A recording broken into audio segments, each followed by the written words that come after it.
When you walk today through the neat canals of Amsterdam, you are surrounded by beauty. The reflections of brick houses, the symmetry of gables, the silent flow of water, all of it gives an impression of order and cleanliness.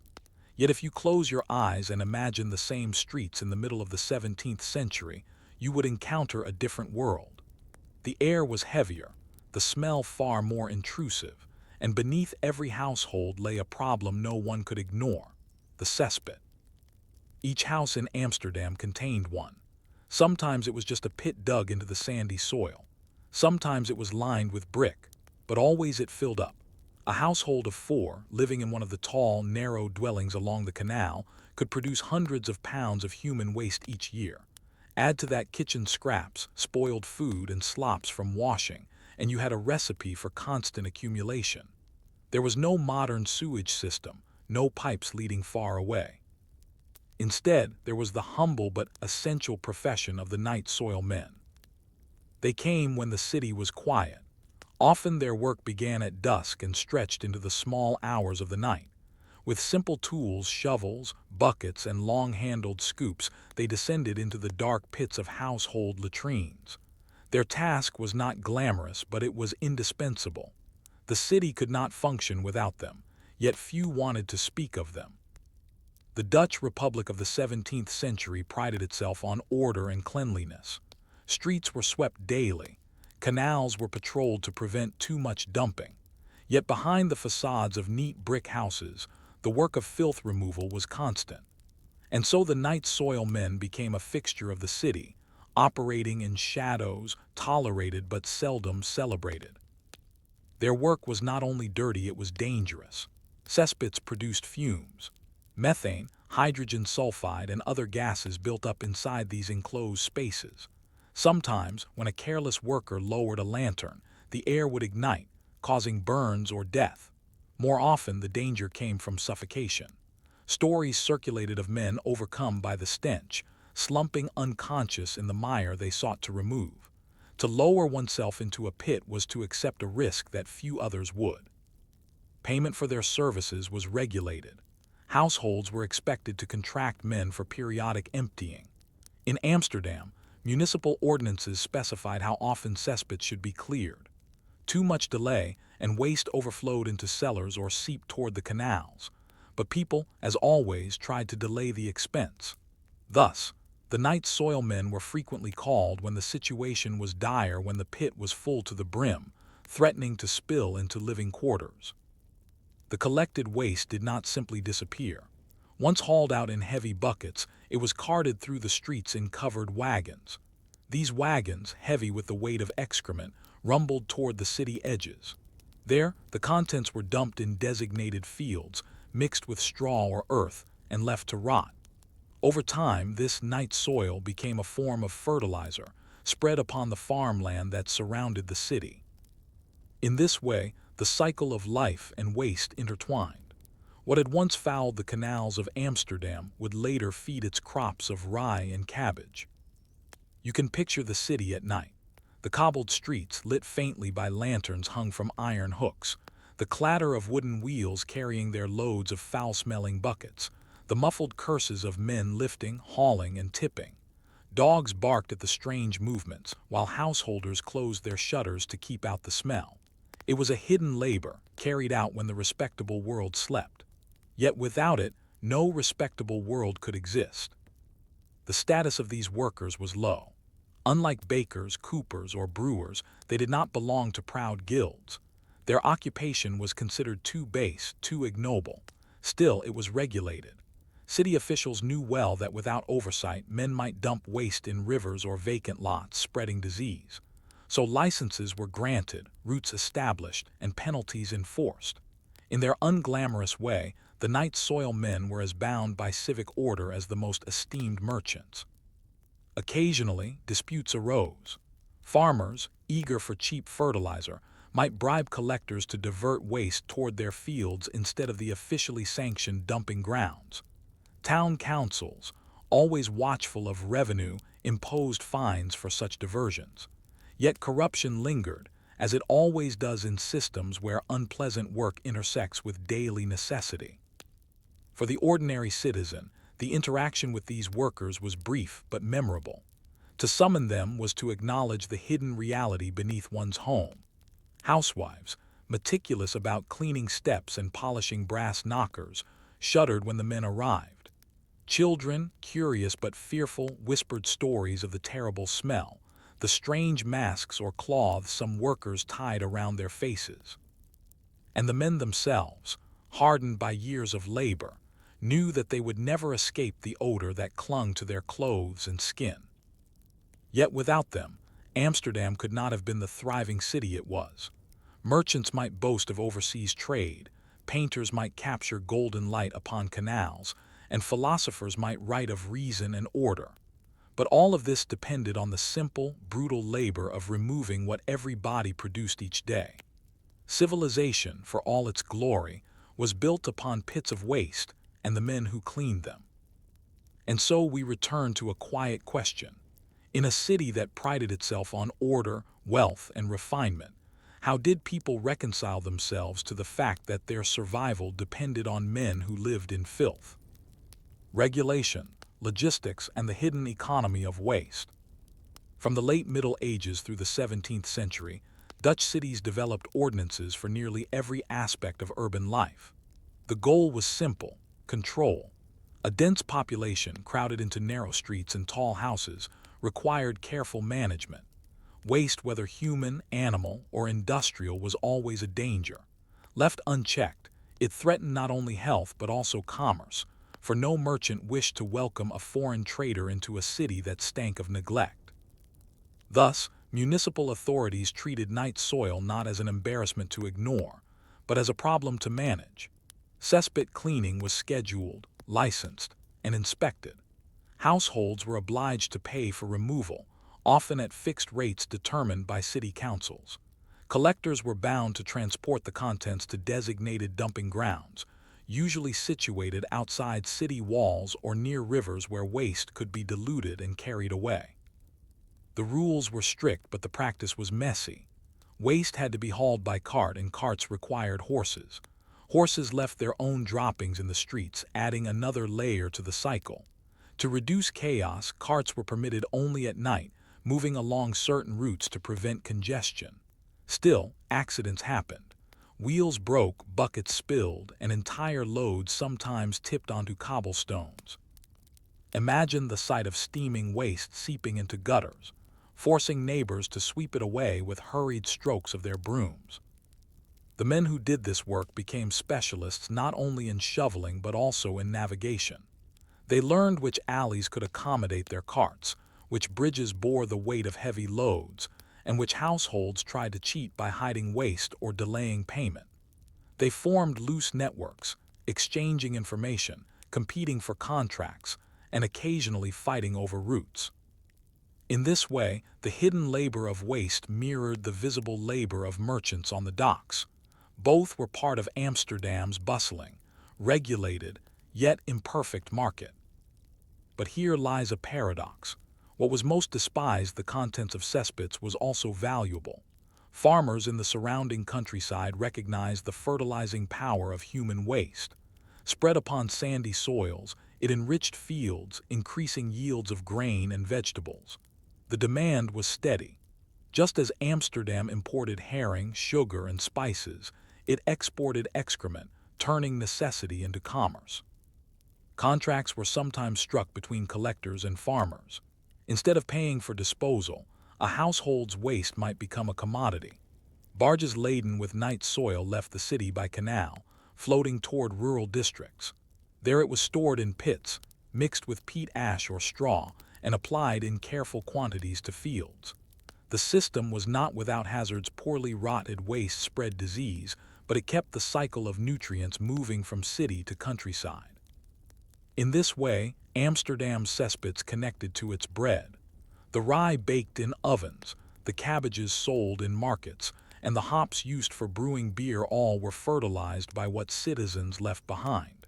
To think of this connection is to glimpse the hidden logic of survival.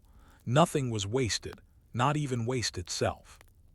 Still, the presence of so much excrement troubled city dwellers.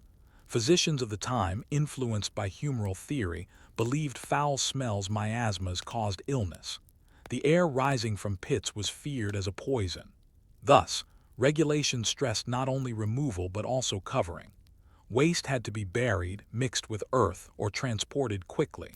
Men who violated these rules could face fines, though enforcement was inconsistent. Health crises made the issue urgent.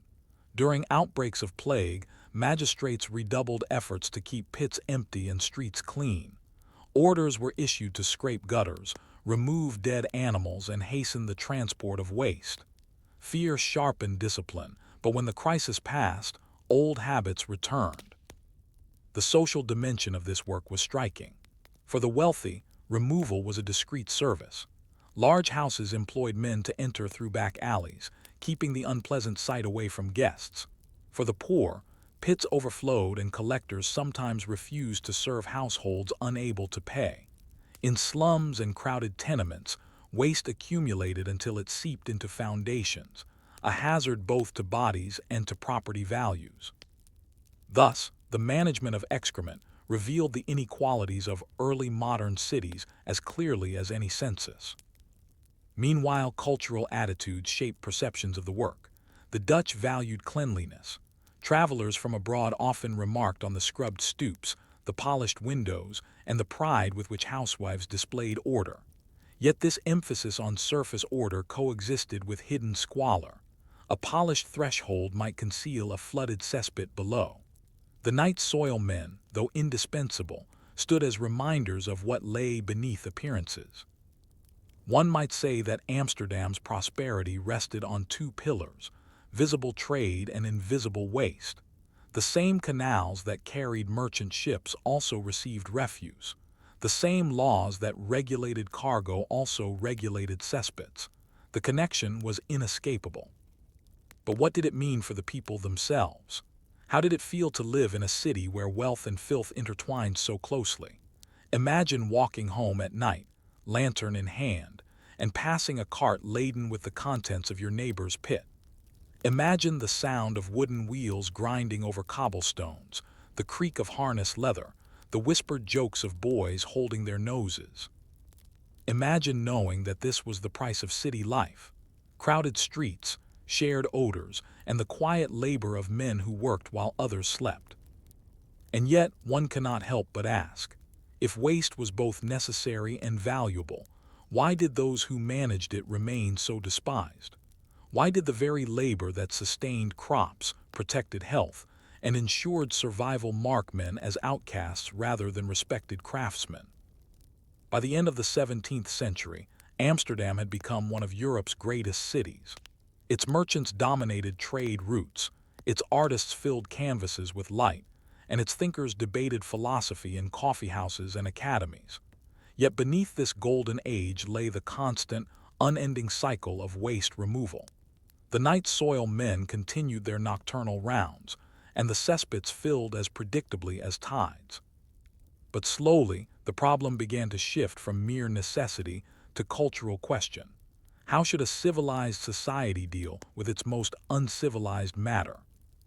The Dutch were not alone in grappling with this. London, Paris, and countless other European cities faced the same dilemma.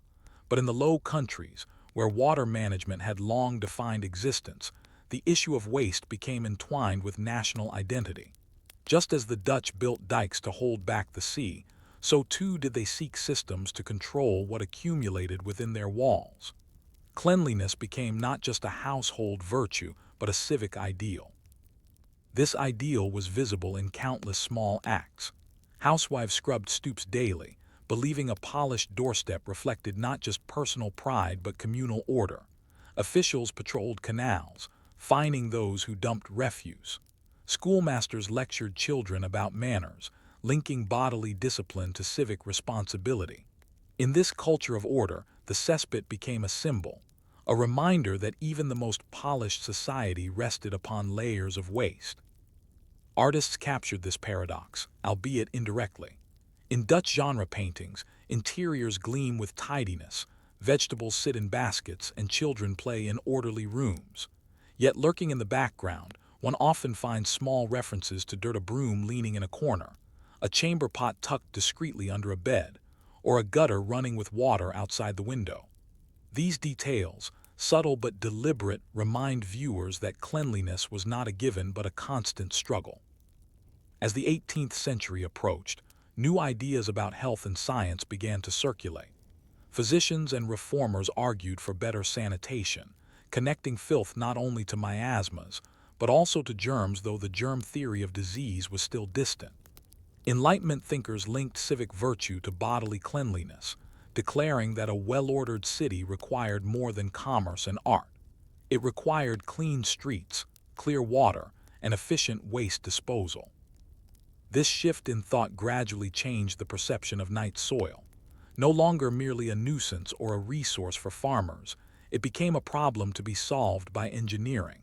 Experiments with drains, pipes, and flushing systems began to appear.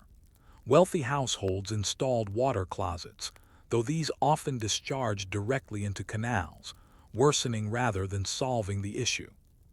Still, the direction was clear. A society that valued order would eventually demand invisible systems, not visible carts, to manage its waste. The transition was slow. Well into the 19th century, Amsterdam continued to rely on cesspits and collectors. The profession of night soil men persisted, though mechanization began to alter their tools. Pumps replaced buckets in some districts. Wagons became larger, sturdier, and more tightly sealed. Farmers still purchased waste for fertilizer, though chemical alternatives slowly emerged. Bit by bit, the old cycle weakened. What remained, however, was the cultural memory. The Dutch reputation for cleanliness, celebrated even today, owes much to this long struggle. To maintain polished stoops and tidy canals in the 17th century required extraordinary labor, not only from housewives with brushes but also from men with shovels, hauling waste under cover of darkness. That memory lingers in proverbs, in paintings, and in the quiet pride of a society that turned filth into order. It is worth pausing here to consider the human side. The men who performed this work left few written records.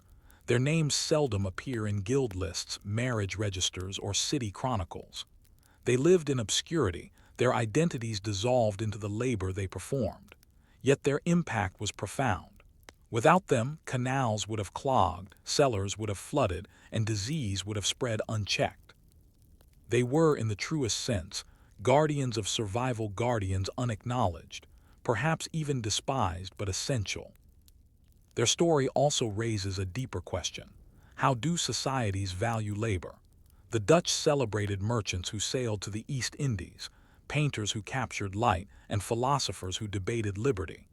But the men who ensured that daily life could proceed without collapse, sweepers, rat catchers, and night soil collectors, received no such honor. And yet, if one imagines a single week without their work, the city would grind to a halt. This question reaches forward into modern times. Today, few think about sewage systems as they flush a toilet. Pipes, pumps, and treatment plants operate invisibly, silently continuing the work once done by buckets and carts. The labor is still there: engineers, maintenance crews, and plant operators, but hidden behind walls, distant from the daily lives of citizens. Civilization depends upon them no less than it did upon the night soil men. The only difference is that modern technology spares us the sight and smell. And so we return to Amsterdam in the 17th century, where carts rattled through the night and pits filled again with each passing day. It was a system imperfect, smelly, and sometimes dangerous. But it was also ingenious, a cycle that turned waste into fertility, filth into sustenance, and disorder into order. It allowed the city to grow, to flourish, and to present itself as the cleanest, most polished corner of Europe, even as it balanced precariously atop layers of accumulated filth. The lesson is both humbling and profound. Great civilizations are not sustained only by art, trade, or philosophy. They are sustained equally by the unnoticed, the unglamorous, the boring. The night soil men of Amsterdam remind us that history is not just the story of kings and painters, but of those who labored in shadows so others could live in light. And so we end with a reflection. If the glory of the Dutch Golden Age rested on canals, commerce, and culture, was it not equally built on cesspits, carts, and men with shovels? When you picture a Dutch town from the 17th century, one of the first images that comes to mind is a row of tall, narrow houses, each with its gabled facade rising toward the sky. These facades, with their stepped, bell-shaped, or ornate crowning, have become iconic symbols of Amsterdam, Haarlem, and other cities of the Dutch Republic. Yet behind this charm lies a story that is neither decorative nor romantic. It is, instead, a story about rain. The Low Countries receive rain with a stubborn regularity. Clouds drifting from the North Sea carry moisture inland, depositing it across flat, sodden plains. Records from the 17th century, though incomplete, suggest a climate of frequent showers, drizzle, and dampness. Without modern drainage, cities faced constant battles against water pooling in streets, leaking into foundations, and seeping through roofs. Every builder, every householder had to reckon with this reality. A steep roof was not a matter of style, it was survival. The slope of a roof determines how quickly water runs off. A shallow roof collects puddles, tiles shift, leaks form, and rot sets in. A steep roof, by contrast, sheds rain with efficiency, directing it downward before damage occurs. In a land of ceaseless damp, the angle of a roof was the difference between a dry attic and a rotting beam. Builders in Dutch towns adopted steep pitches partly from necessity and partly from tradition. Medieval houses across northern Europe had relied on high-pitched roofs, often covered with thatch. But by the 16th and 17th centuries, the Dutch shifted toward clay tiles. These tiles, baked from local clay and fired in kilns, were durable but heavy. To hold them securely in place, and to ensure they functioned properly, roofs needed a steep angle. The water would slide quickly from tile to tile, carried down into gutters before it could seep beneath. This system required precision. Tiles had to overlap carefully, gutters had to be fitted, and downspouts had to channel water toward drains or canals. In some cases, decorative spouts shaped like lions' heads or grotesques expelled water onto the street, splashing passers-by. Regulations eventually limited how far water could be thrown, mandating controlled drainage into gutters. Even so, walking under Dutch eaves during a rainstorm was a hazardous affair. Inside the houses, steep roofs created attics. These spaces, tucked beneath rafters, were invaluable. Families used them to store grain, textiles, and household goods, safe from flooding below. Merchants hung drying fish or hemp beneath the beams. And in cities where every inch of space mattered, attics often doubled as workshops. Thus, the steep roof was not only protection from rain, but also a means of carving out extra room in crowded towns.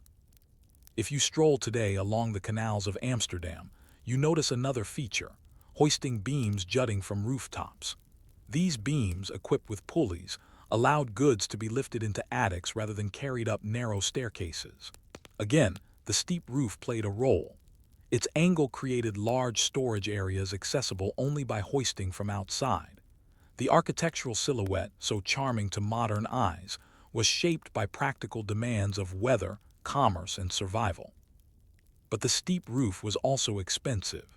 Tiles required skilled makers, wood for rafters was imported from the Baltic, and gutters demanded constant maintenance.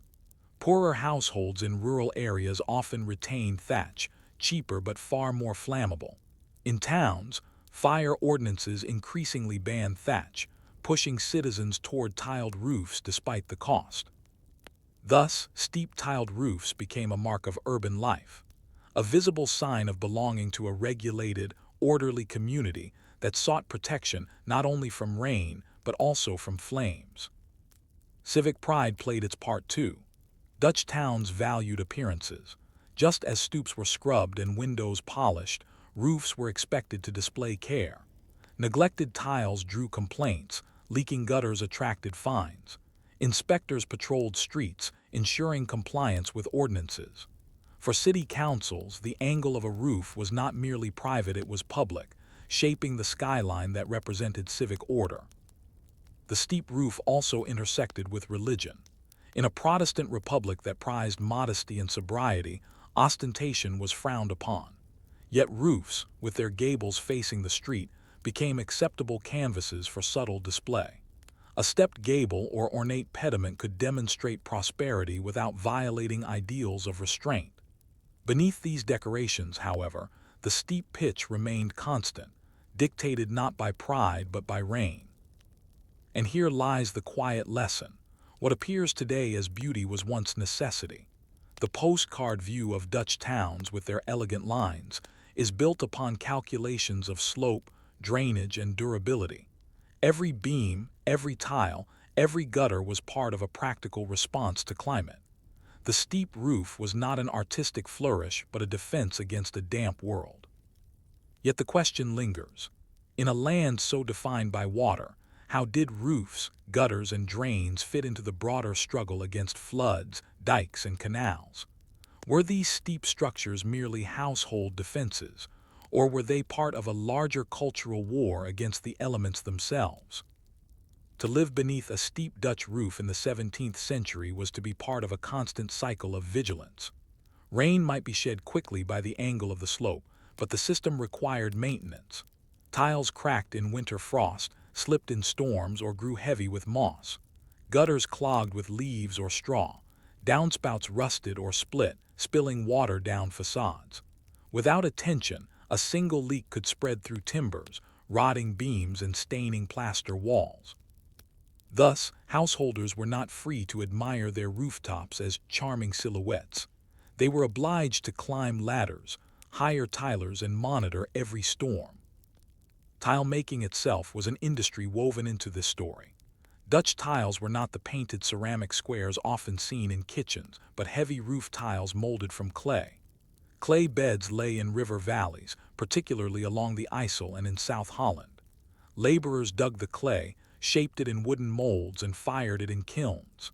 The process was seasonal, dependent on weather for drying, and the kilns themselves consumed large amounts of fuel, often peat or wood. Tile works were scattered across the countryside, their products shipped by barge into cities. The variety of roof tiles was modest, mostly curved or flat pieces, but their uniformity was part of their strength. Builders could rely on consistent sizes, stacking them in neat overlapping rows.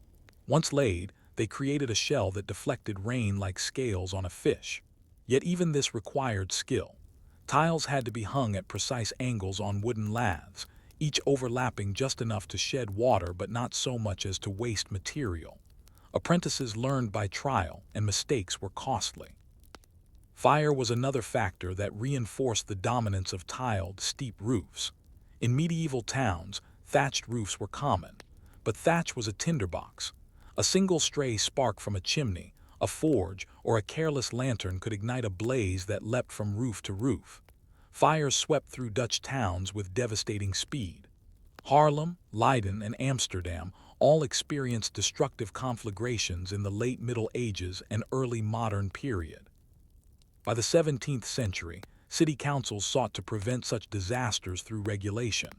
Ordinances forbade thatch within city walls, mandating tiles instead. Inspectors roamed neighborhoods, fining households that failed to comply. Firefighting equipment, buckets, ladders, and hooks was stored in strategic places, but prevention remained the best defense. Steep, tiled roofs, though costly, offered security. They resisted sparks, channeled heat, and slowed the spread of fire. For families, compliance was burdensome. Tiles were heavier than thatch, requiring stronger rafters of imported timber. The cost of rebuilding roofs could strain household budgets, yet most citizens accepted the trade-off. The steep tiled roof was not simply an individual choice, it was a collective safeguard, protecting entire neighborhoods from catastrophe. Living beneath these roofs carried its own rhythms. In summer, attics grew hot, the sun baking tiles until heat radiated inward. In winter, drafts crept through gaps and frost formed on beams. Families used attics flexibly. Merchants stored wares, artisans kept supplies, and poorer households sometimes rented them to lodgers. Roof angles determined the size of these spaces. The steeper the slope, the more usable the attic. Thus, the roof was not just shelter but architecture shaping daily life. Children, too, knew the roof.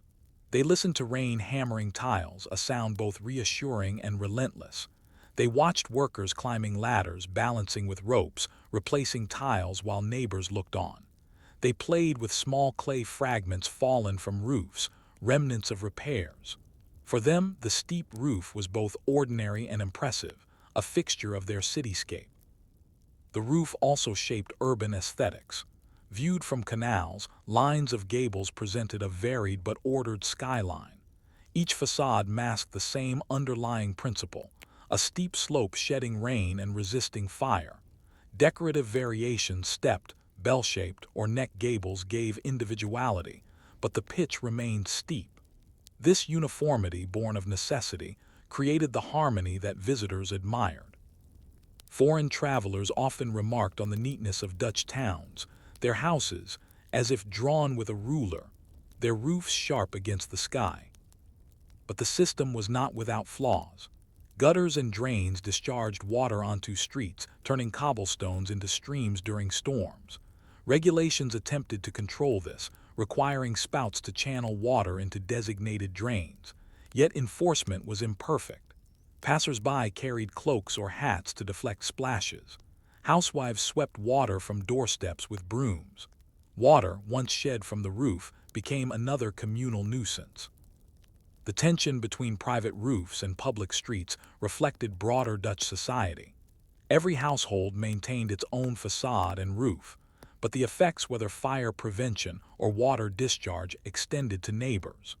Civic ordinances, fines, and inspections mediated this balance, ensuring individual choices aligned with communal needs.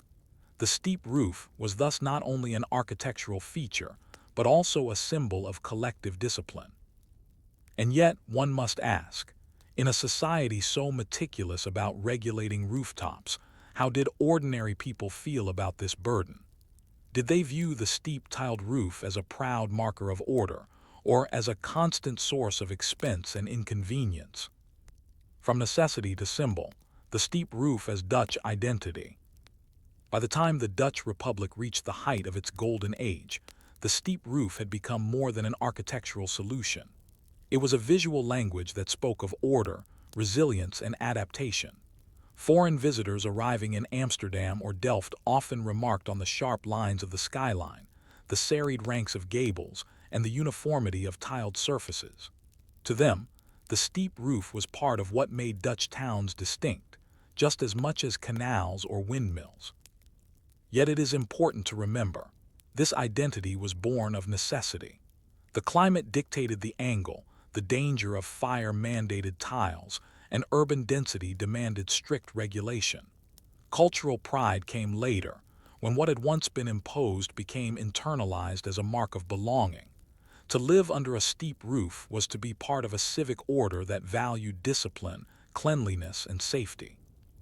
Over time, variations in gables became ways to express individuality within uniformity. The stepped gable, with its neat progression of bricks, echoed Gothic traditions. The bell gable, curving outward like a silhouette of an hourglass, reflected Renaissance influences. The neck gable, topped with ornamented scrolls, displayed Baroque flourish.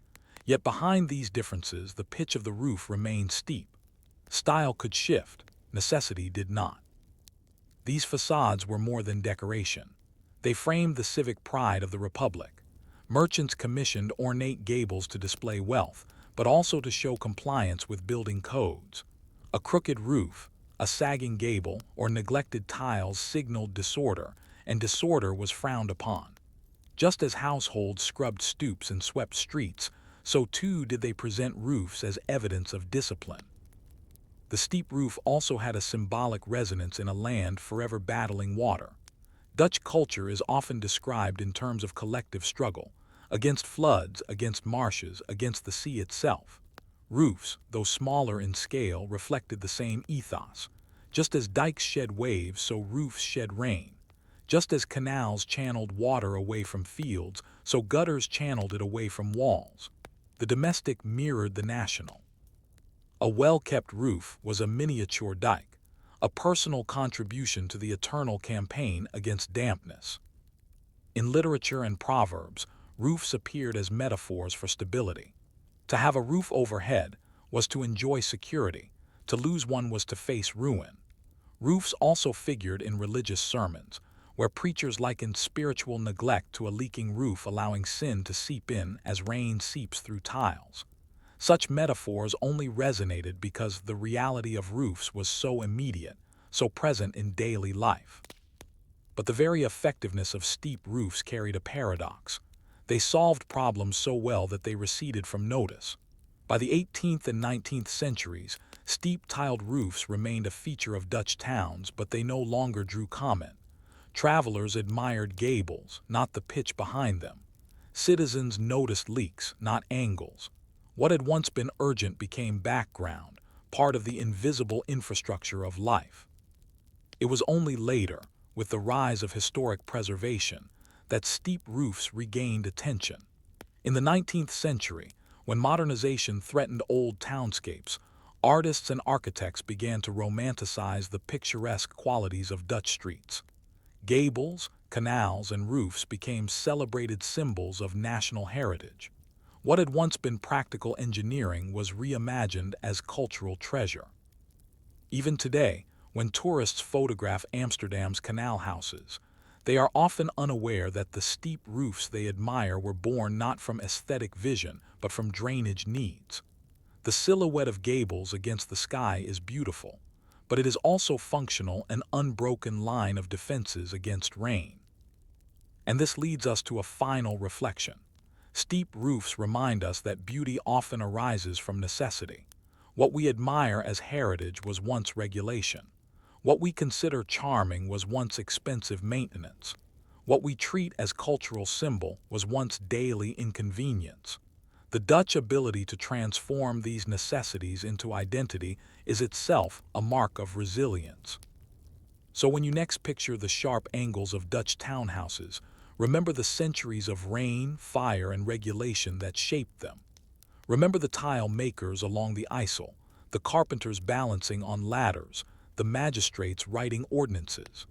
Remember the families who climbed to their attics, hearing rain rattle on tiles, grateful for dryness beneath.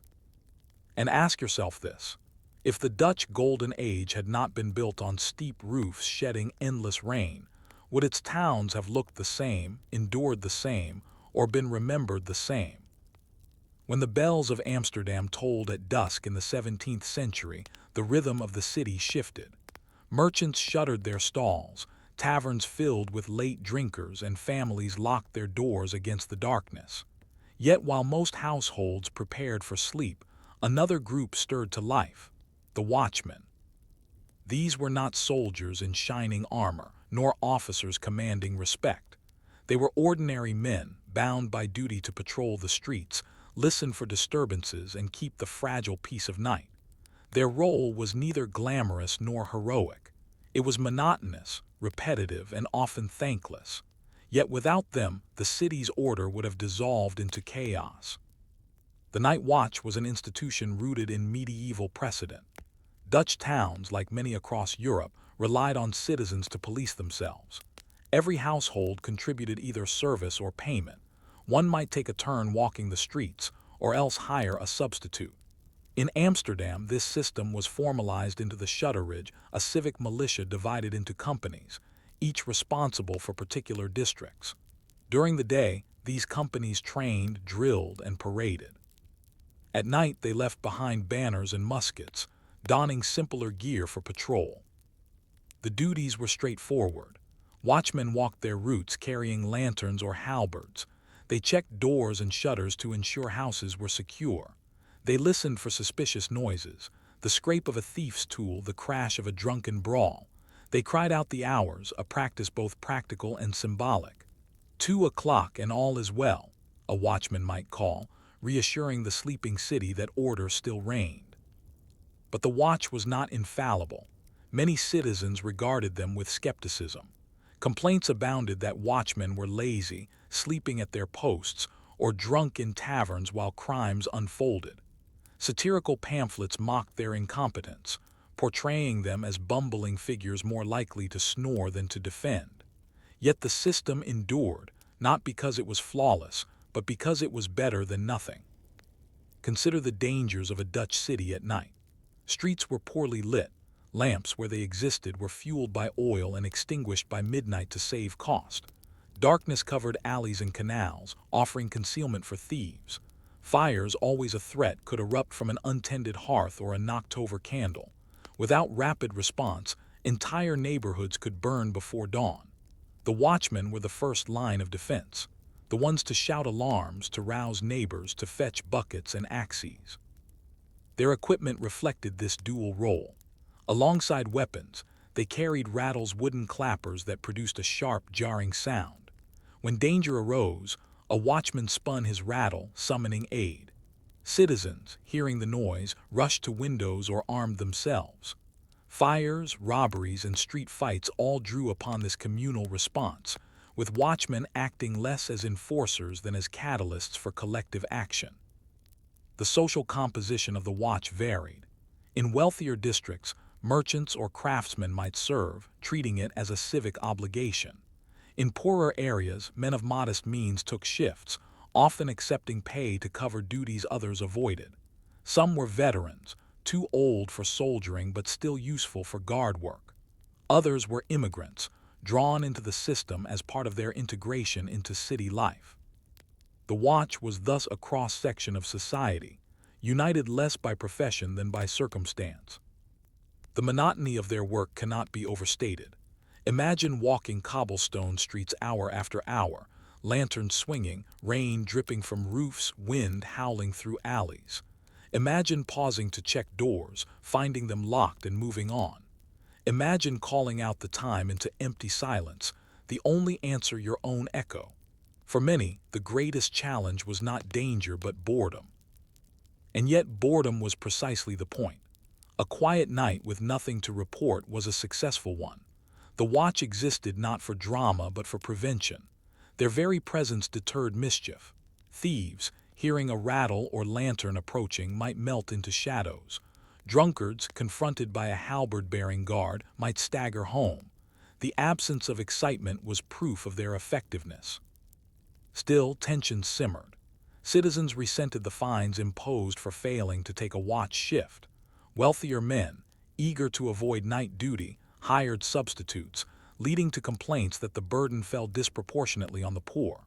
Magistrates struggled to balance fairness with practicality, issuing ordinances to regulate service. Over time, paid watchmen became more common, transforming what had once been a civic duty into a modest profession.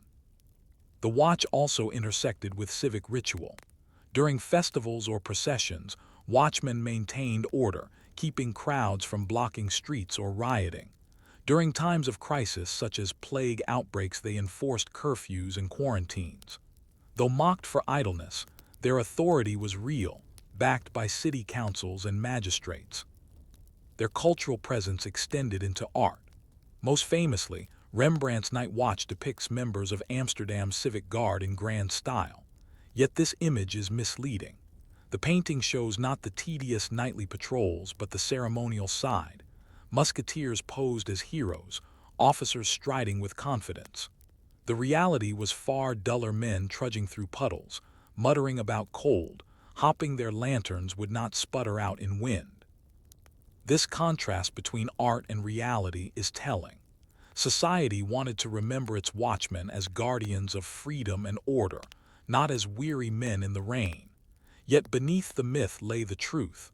Order at night depended not on glory but on persistence. And so we return to the quiet figure on his round, lantern flickering, boots echoing on wet stones. He knows that most citizens despise or ignore him. He knows his work will be forgotten if successful, remembered only if disaster strikes. Still, he walks, hour after hour, sustaining the fragile peace of the sleeping city. But here a question lingers.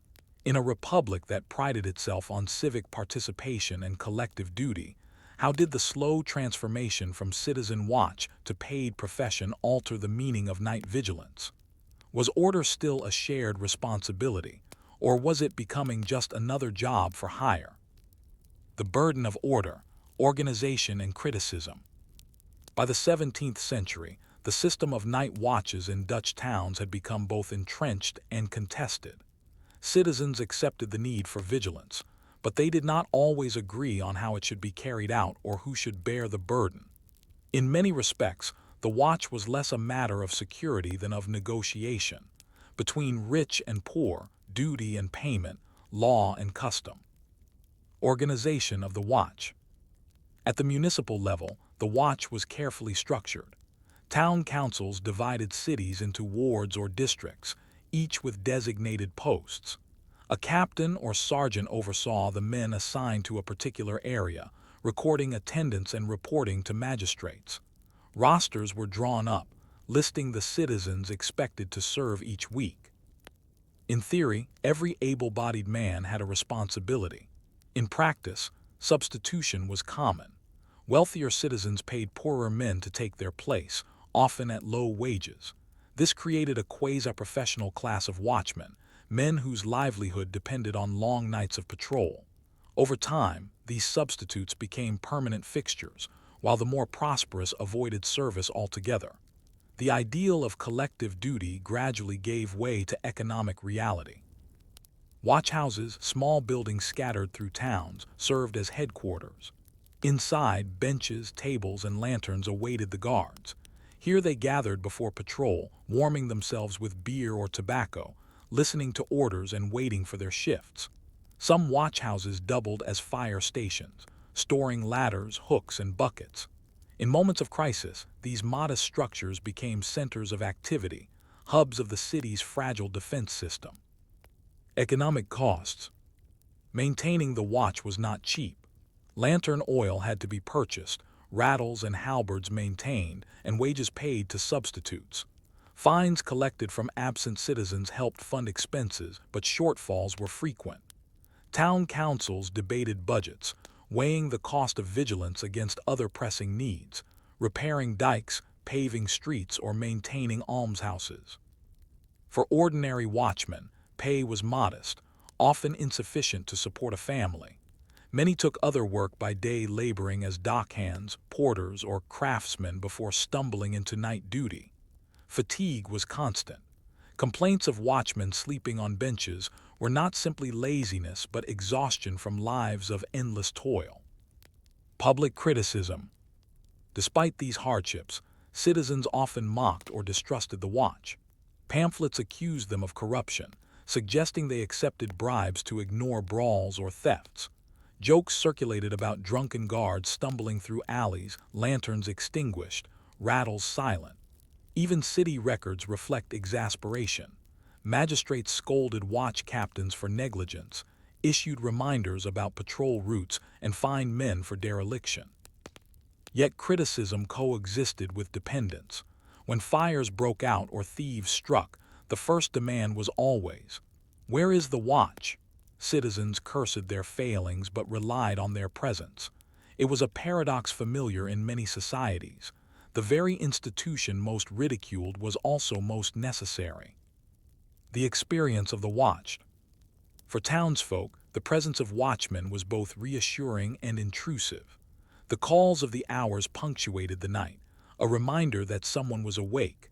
3 o'clock and all is well could comfort a mother rocking a sick child or annoy a merchant trying to sleep before a long day of trade. The sound of rattles in the distance signaled alarm, sending hearts racing until the cause was known. Watchmen also enforced curfews. In times of plague, they barred movement after dark, ensuring households remained indoors. During disturbances, they broke up tavern fights or dispersed crowds. Their authority extended into daily life, a reminder that order was not only a civic aspiration but a lived experience. Between ceremony and reality. The tension between the ceremonial image of the watch and its nightly reality deepened this complexity. During parades and musters, guards presented themselves in fine uniforms, muskets polished, banners waving. They embodied the Republic's ideals of civic virtue. But at night, trudging through rain with guttering lanterns, their appearance was humbler. Citizens knew both sides, the proud spectacle of day and the weary patrol of night. The gap between expectation and performance raised enduring questions. Was the watch truly about protection, or was it about displaying civic discipline? Did the rituals of order matter more than the effectiveness of patrols? These questions lingered in tavern debates, in council meetings, and in the minds of ordinary townsfolk listening to the calls of the hours. And so the watch remained criticized, imperfect, yet indispensable. Its existence was less about eliminating danger than about managing it, less about heroism than about persistence. But as the 17th century wore on, pressures mounted. Urban populations grew, crime shifted, and professional policing loomed on the horizon. Which leads us to the next puzzle. How did these modest watchmen, mocked and maligned, give way to the more formal systems of order that emerged in the centuries to come? From citizen watch to professional police. By the early 18th century, Dutch cities were changing. Amsterdam, Haarlem, Utrecht, and others had grown far beyond their medieval boundaries. Populations swelled, commerce expanded, and the sheer complexity of urban life demanded new forms of order. The civic watch, the old system of citizens taking turns or hearing substitutes, was stretched to its limits. The strain of growth. Bigger cities meant longer patrol routes, more taverns spilling drinkers into alleys, and more strangers arriving with every ship.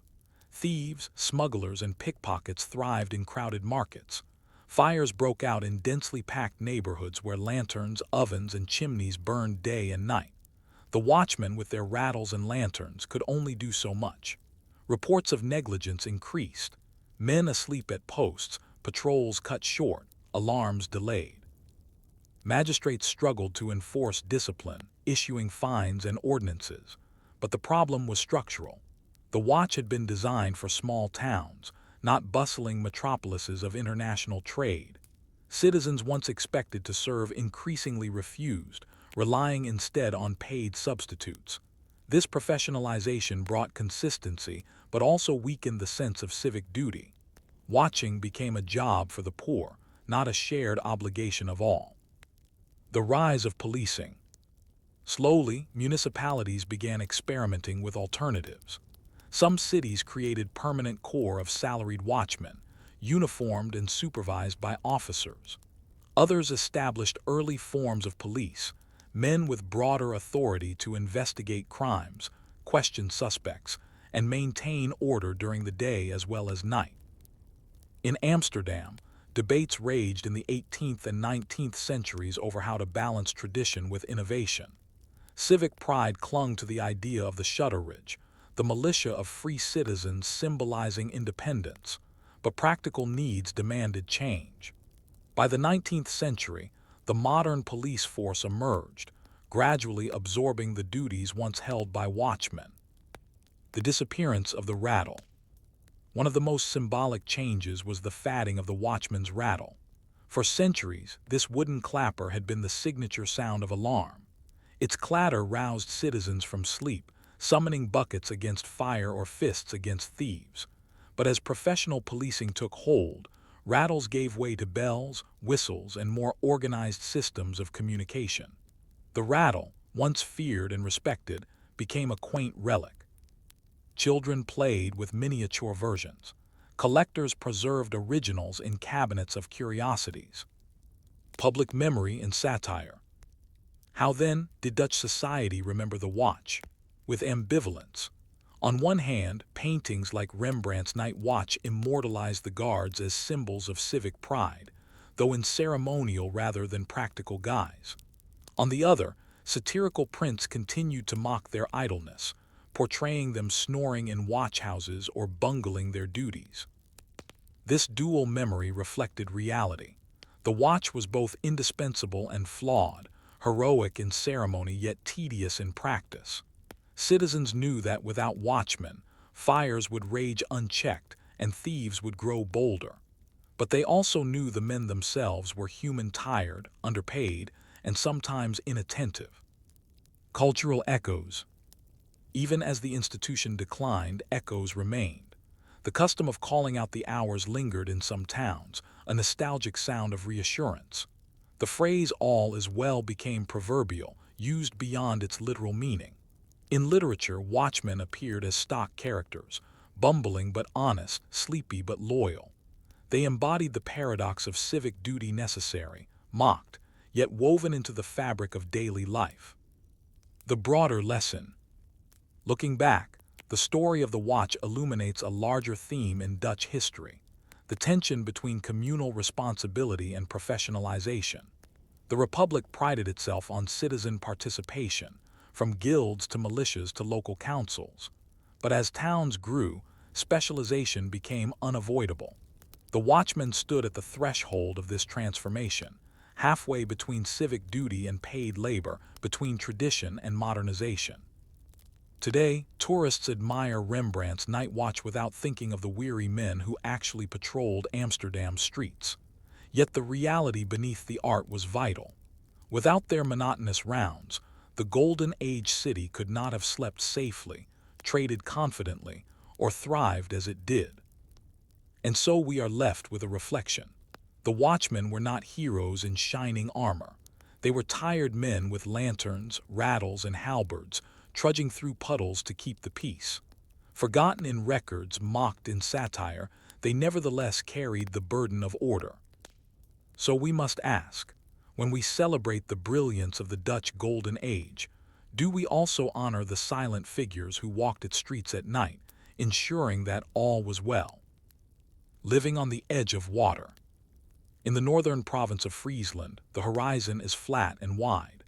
The sea presses against the land, tides rising and falling with relentless rhythm. Here, in the 17th century, survival meant not only tilling fields and herding cattle, but also keeping the sea at bay. Every farmer, every village, every town shared a responsibility: the building and maintenance of dikes. Dikes were not grand monuments. They were long, earthen embankments, often no more than a few meters high, covered with sod, lined with reeds, and reinforced with timber or stone. Their appearance was unremarkable, yet they were lifelines. Without them, fields would flood, homes would vanish, and entire communities would scatter inland. To live in Friesland was to live always at the mercy of the water, and the dike was the thin line that made life possible. The origins of these embankments stretched back centuries. Even in the Middle Ages, Frisian farmers had raised small mounds turpin on which to build houses. Over time, as settlements grew, these isolated mounds were connected by dikes, forming continuous barriers along the coast. By the 17th century, the system was extensive but fragile. Maintenance was constant. Storms tore at the sod, waves eroded the slopes, and heavy rains weakened the clay. A dike was never finished. It was always in need of repair. The work fell to ordinary people. Councils organized labor, summoning men from villages to gather with spades, wheelbarrows, and carts. They carried clay from pits, piled it onto embankments, and stamped it down with boots. Women and children hauled sods of grass to cover the surface, their roots binding the soil against erosion. The smell of wet earth, the sting of salt spray, the ache of muscles, these were the realities of dike building. Organization was communal. In Friesland, Waterboords waterschappen emerged as early institutions of governance. Long before national parliaments or provincial assemblies, villagers met to decide how to manage their dikes. Representatives from farms and towns gathered, calculating contributions of labor and money. Wealthier landowners paid in coin, poorer farmers in sweat. The principle was clear: those who benefited from dry land must help defend it. The rhythm of life was shaped by this duty. In autumn and spring, when storms were fiercest, inspections were frequent. Watchmen walked along embankments, checking for seepage, burrows, or weak spots. If damage was found, the alarm was raised and work began at once. Farmers left fields, craftsmen set aside tools, and entire communities converged on the dike. Delay meant disaster. A single breach could widen in hours, swallowing acres of land. Accounts from the period describe the terror of storm surges. The sea, driven by wind, rose higher than dike tops. Waves battered sods loose, water poured over, and the clay softened beneath pounding rain. Villagers rushed with carts of earth, reinforcing embankments as the storm raged. Lanterns flickered in the darkness, men shouted over wind, Women carried baskets of soil, children passed sods hand to hand. It was a collective struggle, not against an enemy army, but against nature itself. And yet, despite the danger, the work was mundane. Most days brought not storms but steady labor, carrying sod, repairing drainage ditches, smoothing slopes with spades. It was tedious, dirty, and endless. The dike was like a roof under constant rain. It kept the water out, but only with perpetual attention. To neglect it, even for a season, was to invite ruin. The connection between land and water was more than practical. It was cultural. Frisians took pride in their independence, and much of that independence rested on their dikes. By organizing their own defenses, they demonstrated self-rule. Unlike regions where lords imposed authority, Friesland's water boards embodied collective responsibility.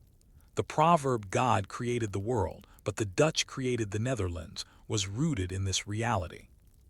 The land was not a gift, it was won, and won again each day against the sea. Religion added another layer. Preachers reminded congregations that floods were signs of divine judgment. Dike breaches were interpreted as punishments for sin, warnings to repent. Yet sermons also praised the labor of repair, framing it as Christian duty. To shovel clay, to lay sod, to strengthen embankments, these were acts of stewardship, preserving God's gift of land. Thus, spiritual meaning intertwined with muddy work.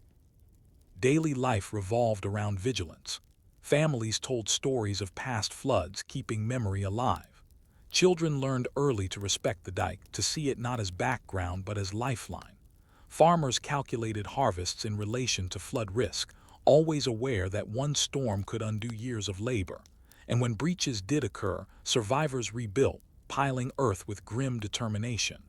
Abandonment was rare. Attachment to land was fierce. From a distance, the dikes of Friesland may have looked dull, just lines of earth stretching across flat fields. But up close, they embodied centuries of collective labor, resilience, and survival. Every sod, every shovel of clay, every card of earth told a story of human persistence.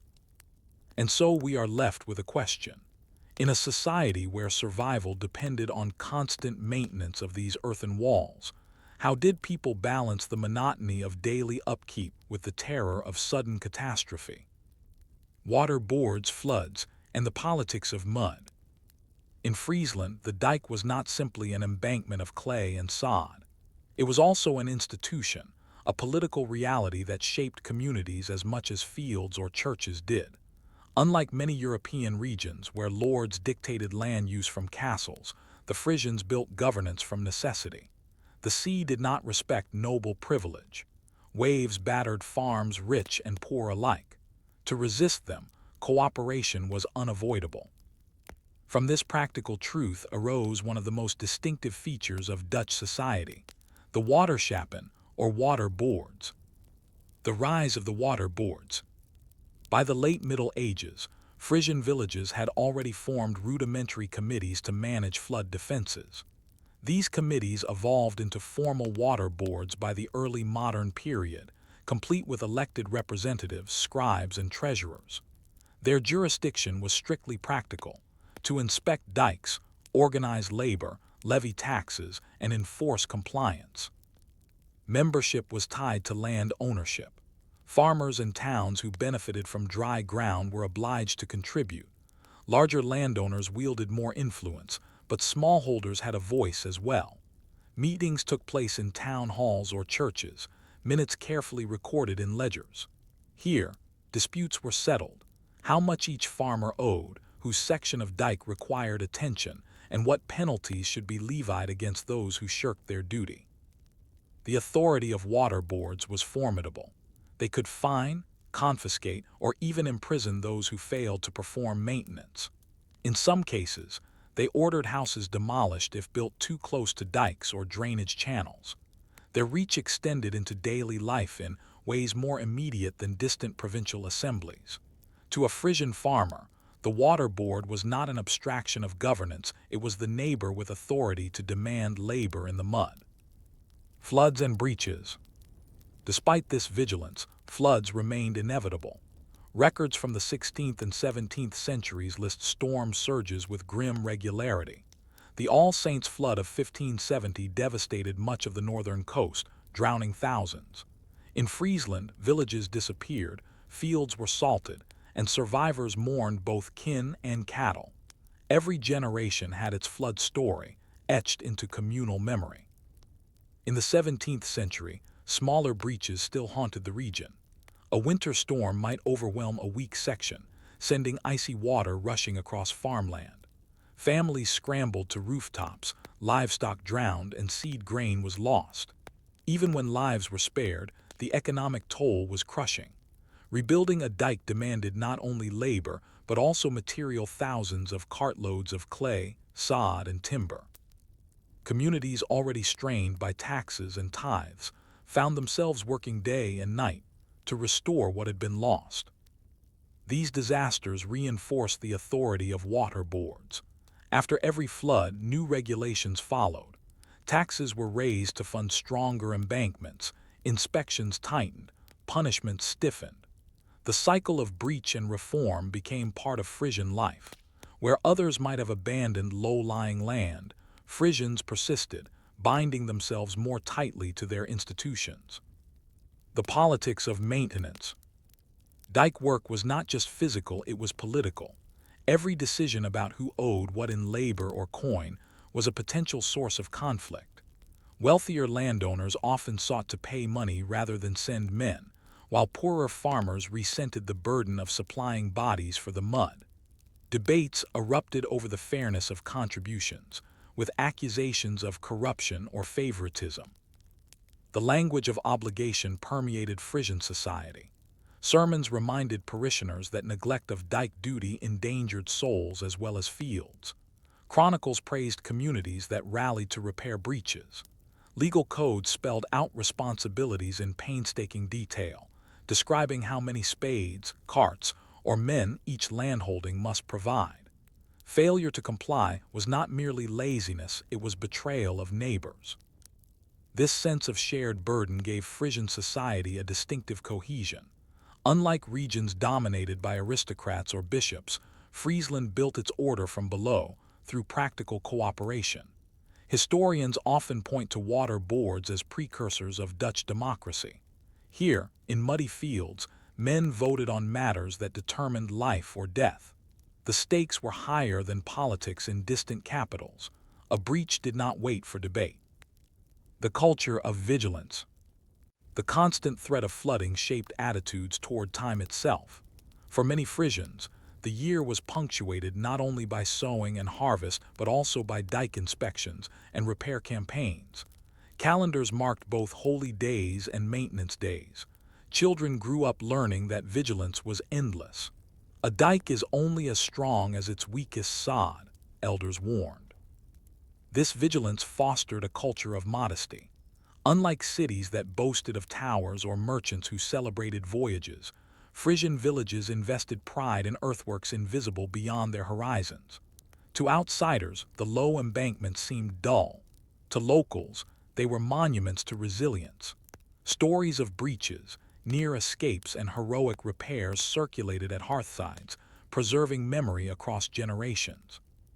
Religion and flood. Religious interpretation added depth to this culture. Floods were seen as both natural and divine. Preachers reminded congregations that water was God's tool for chastisement. A breach might be caused by weak sod, but its meaning was moral, a community unfaithful, negligent, or sinful. In response, fasts were declared, prayers offered, and processions held upon repaired dikes, sanctifying them with blessing. Yet religion also emphasized labor as devotion. To repair a breach was to obey God, to fulfill the command of stewardship. Thus, the politics of mud acquired spiritual weight. The act of shoveling clay became both civic duty and pious act. The endless struggle. All of this, the boards, the floods, the sermons, the disputes reinforced a simple truth. The dike was never done. It demanded endless work. Each generation inherited not a finished wall but a task. To live in Friesland was to accept that survival meant maintenance without end. And so we arrive at another unresolved thought. In a culture defined by vigilance, where every breach carried both practical and moral weight, how did Frisians preserve hope? Did the endless cycle of labor foster pride in resilience or despair at futility? Legacy of the mud walls. By the end of the 17th century, Friesland was marked not only by its flat fields and wide horizons, but by its long, unbroken dikes. From a distance, they seemed unremarkable low ridges running parallel to the sea, covered with grass and reeds. Yet behind each ridge lay generations of sweat, arguments, prayers, and survival. The true monuments of Friesland were not cathedrals or palaces, but the lines of earth that allowed life to persist. Continuity across generations. What made the dike system extraordinary was not its height but its continuity. Each generation inherited a structure built by its predecessors, and each added to it. Sons learned the weaknesses of particular stretches from fathers. Daughters remembered floods told by mothers. Even when storms destroyed sections, rebuilding often followed the same lines. The dike was a living inheritance, at once fragile and enduring. This continuity shaped Frisian identity. Other regions boasted of aristocratic lineages or ancient castles. Frisians pointed to their dikes. To maintain them was proof of belonging. Outsiders who failed to contribute were distrusted, while neighbors who labored shoulder to shoulder earned respect. Citizenship was measured in mud. Innovation and adaptation. Over time, methods evolved. Builders experimented with stone facings, wooden piling, and new grasses for sod. Drainage canals were cut more efficiently, sluice gates improved, and tools refined. But the essence remained manual labor. Machines were rare. Most work was still performed with spades, wheelbarrows, and carts pulled by oxen or horses. The balance between innovation and tradition was delicate. Too much reliance on untested methods risked failure. Too little adaptation left dikes vulnerable. Communities debated these choices endlessly, water boards weighing cost against safety. Every improvement was measured against centuries of experience. Cultural memory of floods. The memory of disaster was never far away. Songs, sermons, and chronicles preserved the names of great floods: the All Saints' Flood of 1570, the Christmas Flood of 1717, and countless local breaches. Each event became a moral tale, a reminder of the fragility of life and the need for vigilance. Survivors told stories of families lost, villages drowned, and livestock carried away by waves. Yet memory also bred resilience. Rather than abandon their land, Frisians rebuilt. Farms were reclaimed, houses restored, dikes heightened. This stubbornness became a cultural trait. To give up was dishonor, to rebuild was pride. The sea might win battles, but communities refused to surrender the war. Integration into Dutch identity. Frisian dike building was part of a broader Dutch story. Across the Republic, water management defined existence. But in Friesland, where the land lay particularly low, the effort was more visible, more constant. The image of a people united against water became central to national identity. Paintings depicted villagers repairing dikes, engravings showed storm surges, and proverbs praised vigilance. Foreign observers noticed too. Travelers marveled at the Dutch capacity to live below sea level, attributing it to ingenuity and discipline. What they saw as marvels were, in truth, products of monotonous labor. The myth of Dutch mastery over water rested on the reality of countless hands shoveling clay in rain and wind. The transition to modernity. By the 19th century, technology began to transform the struggle. Steam engines powered pumps, engineers designed more ambitious sluices, and dikes were raised higher and faced with stone. The communal labor of villagers gave way slowly to professional crews and state-directed projects. Yet the water boards persisted, still among the oldest functioning institutions of self-government in Europe. Frisian farmers no longer hauled sod in the same way their ancestors had, but they continued to pay taxes, attend meetings, and monitor embankments. The culture of vigilance adapted rather than vanished. Even today, water boards remain integral to Dutch governance, their roots reaching back to the muddy fields of medieval Friesland. The deeper lesson. The story of Frisian dike builders reveals a paradox. Their work was boring, tedious, repetitive, endless. Few wrote songs in praise of hauling clay, few chroniclers recorded the names of men who stamped sod into embankments. Yet without them, there would have been no fields to till, no villages to inhabit, no republic to flourish.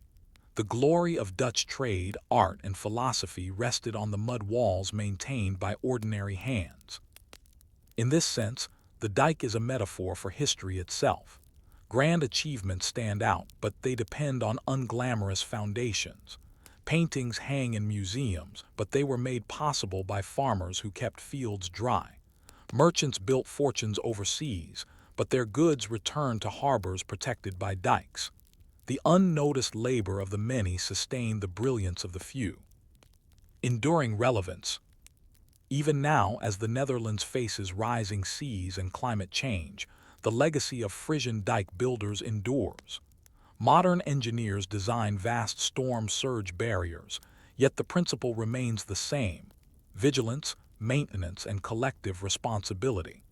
The struggle is unending, just as it was in the 17th century. And so we are left with a reflection. In a land where the horizon is always marked by water, survival has always meant labor in mud. Frisians knew this, accepted it, and built their society upon it. Their dikes were not monuments of glory but of necessity. Yet perhaps that is the truest kind of monument, one that preserves life itself. So we must ask, when we admire the golden age of the Dutch Republic, with its paintings, ships, and philosophy, do we also remember the muddy boots, the aching backs, and the endless repairs of those who built walls against the sea? The market square and the scales. When dawn broke over a 17th-century Dutch town, the market square came alive. Carts rattled in from the countryside, laden with sacks of grain, baskets of vegetables, and barrels of beer.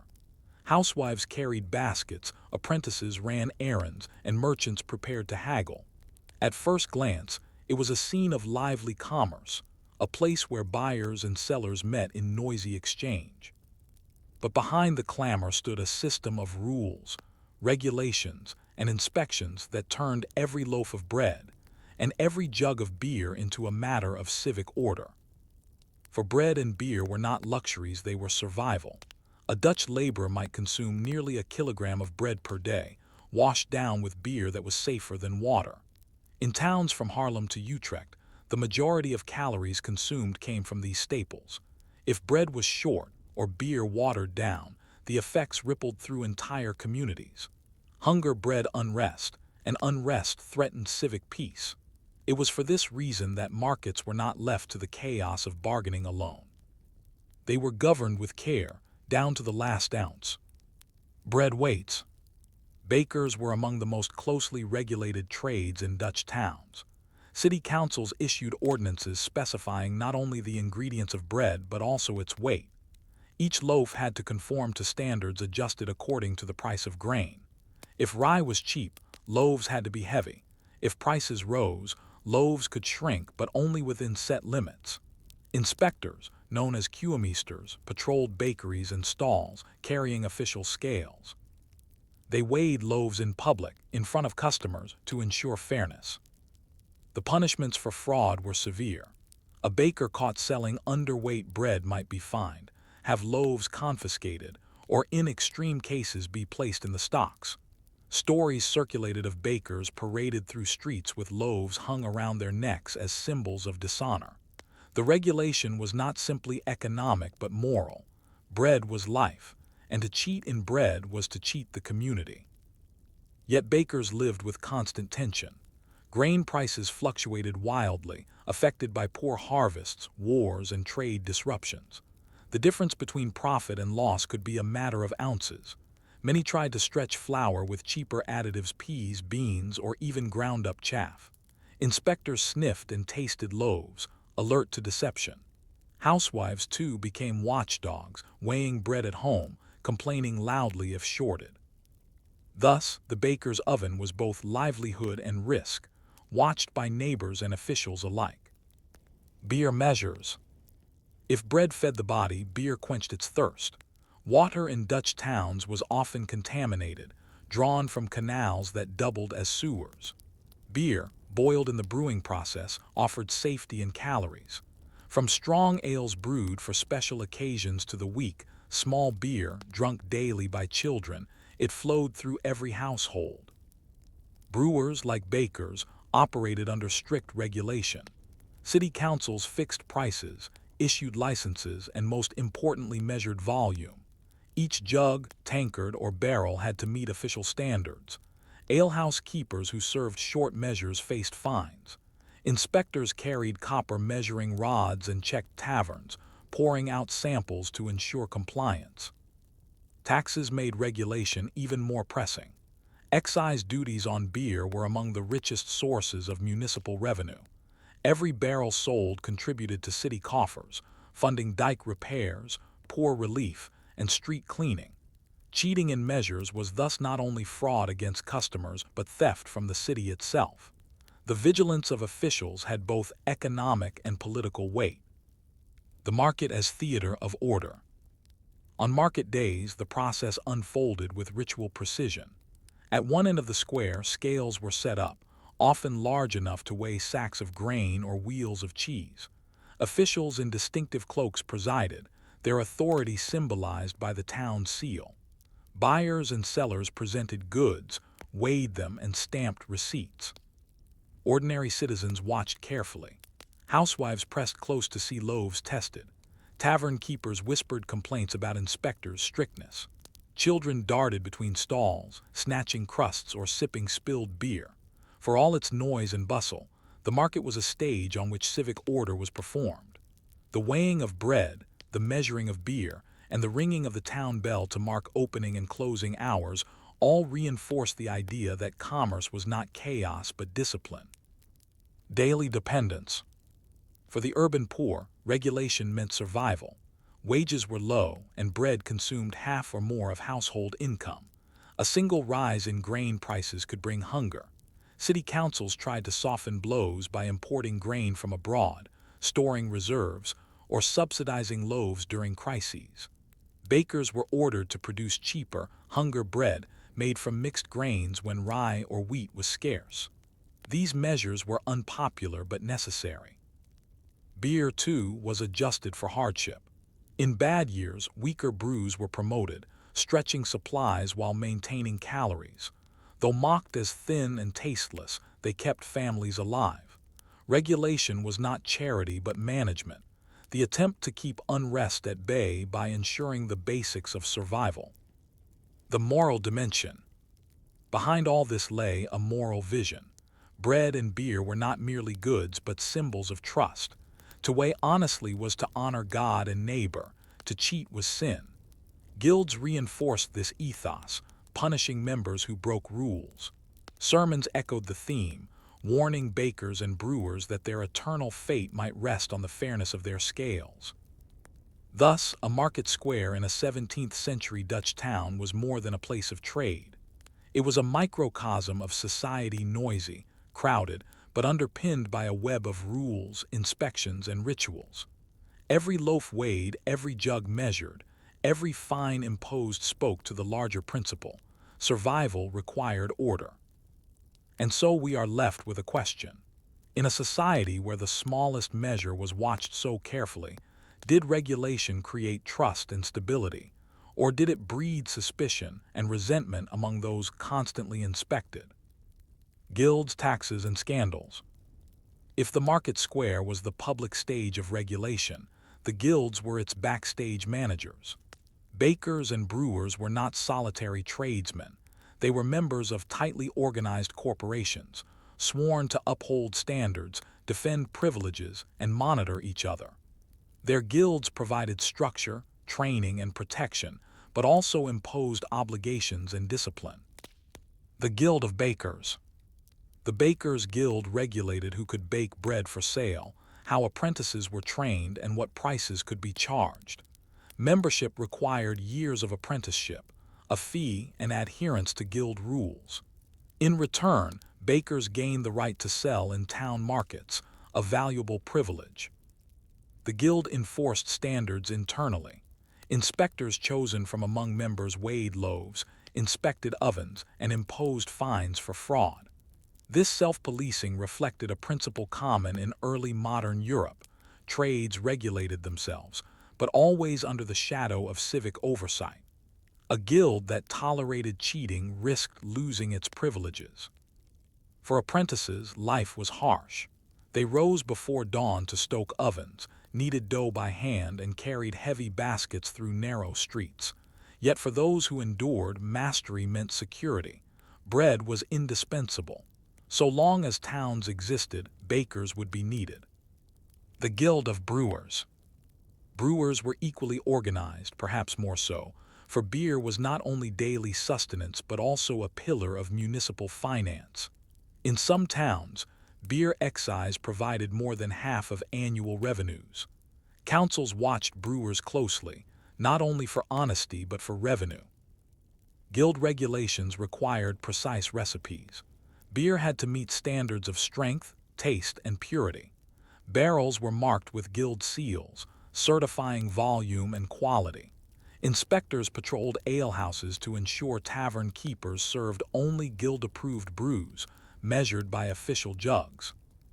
Brewers' guilds were powerful, lobbying councils for favorable taxes, resisting imports, and defending local privileges. Yet they too were vulnerable to scandal. If customers accused them of watering beer or evading taxes, the reputation of the entire guild suffered. Taxes and civic revenue. Bread and beer were not only food but fiscal tools. Councils levied excises on beer, duties on flour, and inspection fees on loaves. These revenues funded civic works, paving streets, dredging canals, repairing dikes, and supporting almshouses. But taxation bred resentment. Bakers complained that flour duties squeezed their already thin margins. Brewers groaned at beer excises, which forced them to raise prices, angering customers. Taverns accused inspectors of corruption, alleging they accepted bribes to overlook short measures. At times, disputes flared into open conflict. In some towns, riots erupted when bread prices soared or beer was scarce. Crowds stormed markets, overturning stalls and threatening bakers. Councils, fearing disorder, sometimes intervened by fixing prices or distributing grain from reserves. The regulation of bread and beer was thus not merely economic, it was political, a matter of peace and stability. Scandals of fraud. Records reveal cases of fraud that scandalized communities. Bakers were caught hollowing loaves, filling them with chaff or peas. Brewers were exposed diluting barrels with water or brewing below strength. In Harlem in the early 17th century, a brewer was fined heavily for secretly reusing casks stamped as full measure, cheating both customers and the excise office. Punishments were public. Bakers paraded with false loaves, brewers' barrels smashed before crowds, tavern keepers shamed by fines posted in market squares. Such spectacles reinforced the seriousness of honesty in daily staples. To cheat in bread or beer was to threaten trust itself. The politics of guilds and councils. Guilds defended their members fiercely, but councils asserted ultimate authority. Tensions were frequent. Bakers petitioned for relief when grain prices soared, asking permission to reduce loaf weights without penalty. Brewers lobbied against higher excises, warning of taverns closing and revenues falling. Councils balanced these pleas against civic needs, often siding with their own coffers. The result was a dynamic of negotiation, sometimes cooperative, sometimes adversarial. Bakers and brewers knew they could not defy councils outright, but councils knew too that starving or angry citizens threatened order. Regulation was thus a constant balancing act, between profit and fairness, revenue and stability. The daily experience of suspicion. For ordinary citizens, this system produced a culture of vigilance. Housewives weighed bread at home, muttering about ounces lost. Alehouse patrons compared measures, watching suspiciously as beer was poured. Inspectors, guild officers, and council officials wove through markets, measuring, weighing, and fining. Trust was scarce, oversight constant. Yet in this tension lay stability. Fraud existed, but it was checked. Prices rose, but they were managed. Without regulation, hunger and unrest might have torn towns apart. The dull work of scales, seals, and measures held society together. Moral dimensions revisited. The guilds themselves framed their duties in moral terms. Guild ordinances often opened with invocations of God, declaring that honest weights and measures honored divine justice. Cheating was not only illegal but sinful, risking eternal damnation. To be a good baker or brewer was thus both civic and spiritual duty. And so we see the paradox again. The staples of daily life, so ordinary and boring, were surrounded by layers of law, politics, and morality. Every loaf and every jug was a microcosm of the Republic's balance between freedom and order. But this balance raised a troubling question. Did regulation truly protect fairness, or did it entrench guild monopolies, squeezing both producers and consumers under the weight of civic power? Loaves, jugs, and the legacy of regulation. By the late 17th century, the regulation of bread and beer had become so embedded in Dutch life that few thought to question its necessity. Markets bustled, guilds petitioned, inspectors weighed and measured, all according to rhythms that seemed eternal. Yet beneath this routine lay lessons about trust, authority, and the politics of daily life that reached far beyond loaves and jugs. Bread as a measure of trust. At its core, bread was a test of honesty. A loaf weighed in the market square was not only food but also a symbol of civic reliability.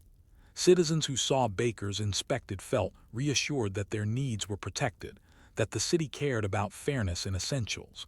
This mattered profoundly in an era when famine was never far away. A few bad harvests, a disrupted trade route, or a sudden war could send grain prices soaring. The visible enforcement of bread weights was a promise that, even in crisis, order would prevail. The symbolism carried into language. Phrases about honest bread or weighing fairly circulated in sermons and moral tracts. Bread became shorthand for fairness itself. To betray bread was to betray community. Beer as a tool of governance. Beer was less symbolic than bread but more financially crucial. The taxes it generated funded the infrastructure of Dutch towns. Every sip in a tavern, every jug carried home, contributed to civic coffers. This gave regulation a dual edge. It protected consumers but also enriched councils. Beer excises were controversial but indispensable. Councils depended on them for funding poor relief, hospitals, and dike repairs. Without beer, much of civic government would have gone dry. Citizens grumbled at the price, but they drank nonetheless, binding themselves to the fiscal lifeblood of their towns. The ritual of inspection. Inspections themselves became ritualized. Citizens gathered to watch loaves weighed, barrels tested, and fines announced. The process was repetitive, even dull, but its very dullness was reassuring. Stability came not from dramatic gestures but from the monotonous enforcement of rules. This ritual aspect explains why markets were not simply economic but civic theaters. To see an inspector lift a jug and measure it against a copper rod was to see justice enacted. To hear the clang of weights on scales was to hear authority affirmed. These were small acts, yet they embodied the principle that no trade, however humble, was exempt from scrutiny. Long-term impacts. Over time, this vigilance nurtured a culture of trust in institutions. Dutch citizens grew accustomed to councils intervening in daily life, not with arbitrary decrees but with consistent rules. The idea that fairness required oversight took root. Markets were not free in the modern sense. They were supervised, structured, and disciplined. Yet within these boundaries, trade flourished. The guild system itself eventually waned. challenged by Enlightenment ideals and the rise of freer markets in the 18th and 19th centuries. But the principle of regulation endured. Modern food laws, weights and measures offices, and consumer protections all trace their lineage back to these early practices. The weighing of bread in a Harlem market square or the measuring of beer in a Delft tavern prefigured systems of regulation that still govern commerce today. The human side. For bakers and brewers, the system was both burden and shield.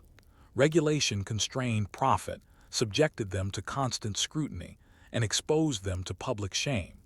Yet it also protected their trades from unlicensed competition, gave them guild solidarity, and maintained stable demand. A baker might curse the inspector's scales, but he also relied on them to prevent fraud by rivals. For consumers, the system was intrusive but protective. Housewives might resent high prices, but they trusted that inspectors would punish underweight loaves. Tavern-goers might complain about watered beer, but they knew that guild seals certified quality. Suspicion was constant, but it was balanced by confidence that cheating could not flourish unchecked. Cultural memory. The regulation of bread and beer left traces in art, literature, and folklore. Paintings of markets often included scales prominently, symbolizing fairness. Plays mocked corrupt inspectors, while pamphlets ridiculed greedy bakers. Proverbs reinforced the moral weight of honest trade. These cultural echoes reveal how deeply regulation shaped imagination. Even today, Dutch museums preserve guild seals, copper measures, and official scales. They look mundane, but they carry the weight of history. They remind us that the greatness of the Dutch Republic rested not only on ships and paintings, but also on the boring but vital enforcement of daily fairness. The broader lesson.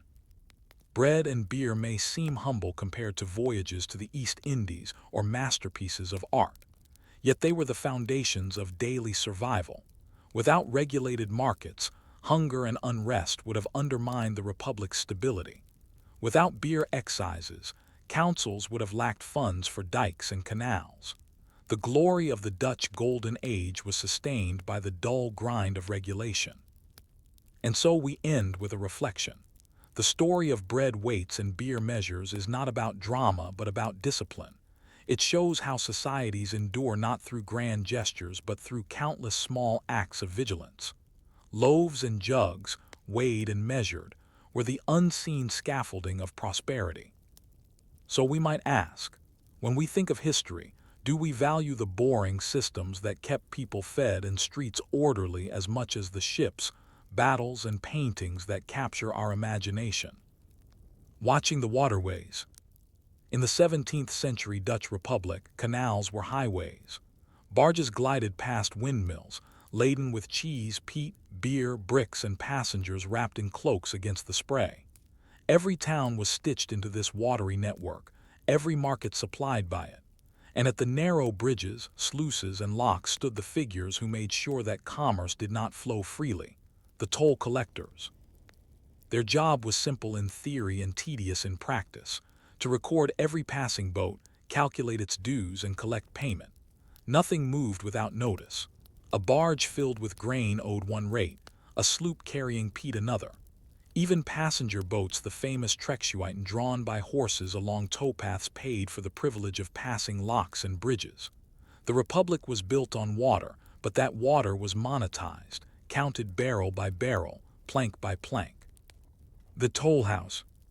Most toll collectors lived in small houses built beside bridges or sluices. These houses were modest, but strategically placed, often with windows overlooking the water so no vessel could slip by unseen. Inside were ledgers, ink pots, scales for weighing goods, and sometimes a fireplace where collectors warmed themselves during endless hours of watching. The toll house was both workplace and home. Collectors, families often assisted, with wives keeping records or sons running errands. Children grew up hearing the splash of poles in water and the calls of bargemen arguing over fees. The rhythm of life followed the flow of boats. The system of tolls. Tolls were not arbitrary but codified in long lists. Ordinances specified rates by cargo: timber, coal, salt, cheese, grain, beer. Some goods were taxed by weight, others by volume, others by number of units. A barge of herring might pay per barrel, a load of bricks per thousand. Passenger boats were charged per head. Collectors memorized these rates or kept tables at hand.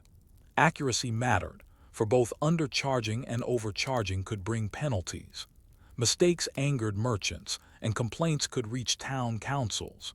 A diligent collector was expected to tally quickly, record carefully, and maintain neutrality in disputes. Conflict and complaint. Disputes were inevitable. Bargemen cursed at high rates, accused collectors of cheating, or tried to slip through at dawn or dusk without paying. Collectors, in turn, accused boatmen of concealing goods or misdeclaring loads. Conflicts sometimes escalated into shoving matches at bridges, with townsmen called to intervene. Yet most disputes ended not with violence but with grumbling payment. Merchants might resent the toll, but they recognized its inevitability.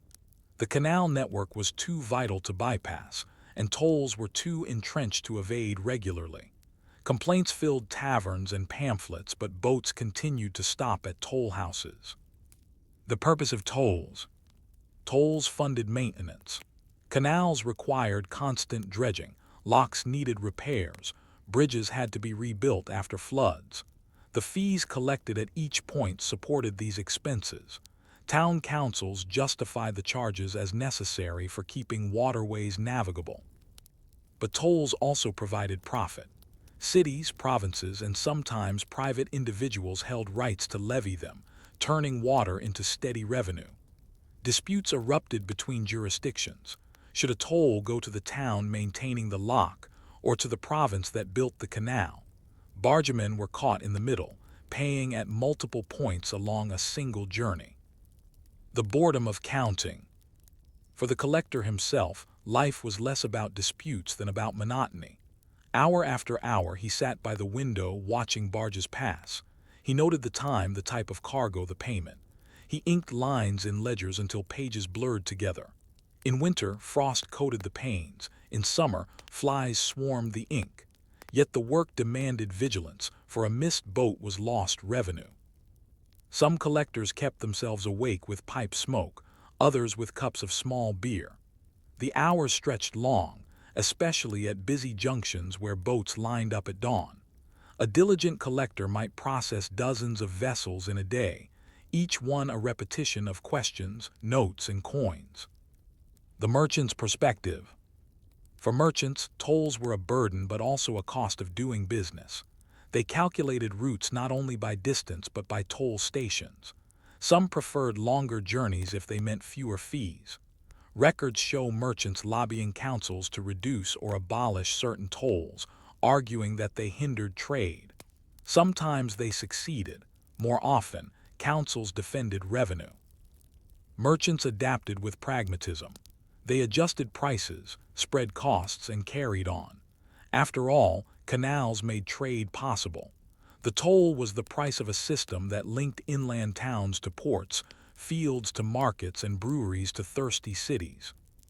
The broader picture. The toll collector, then, was a small but vital cog in the machinery of the Republic.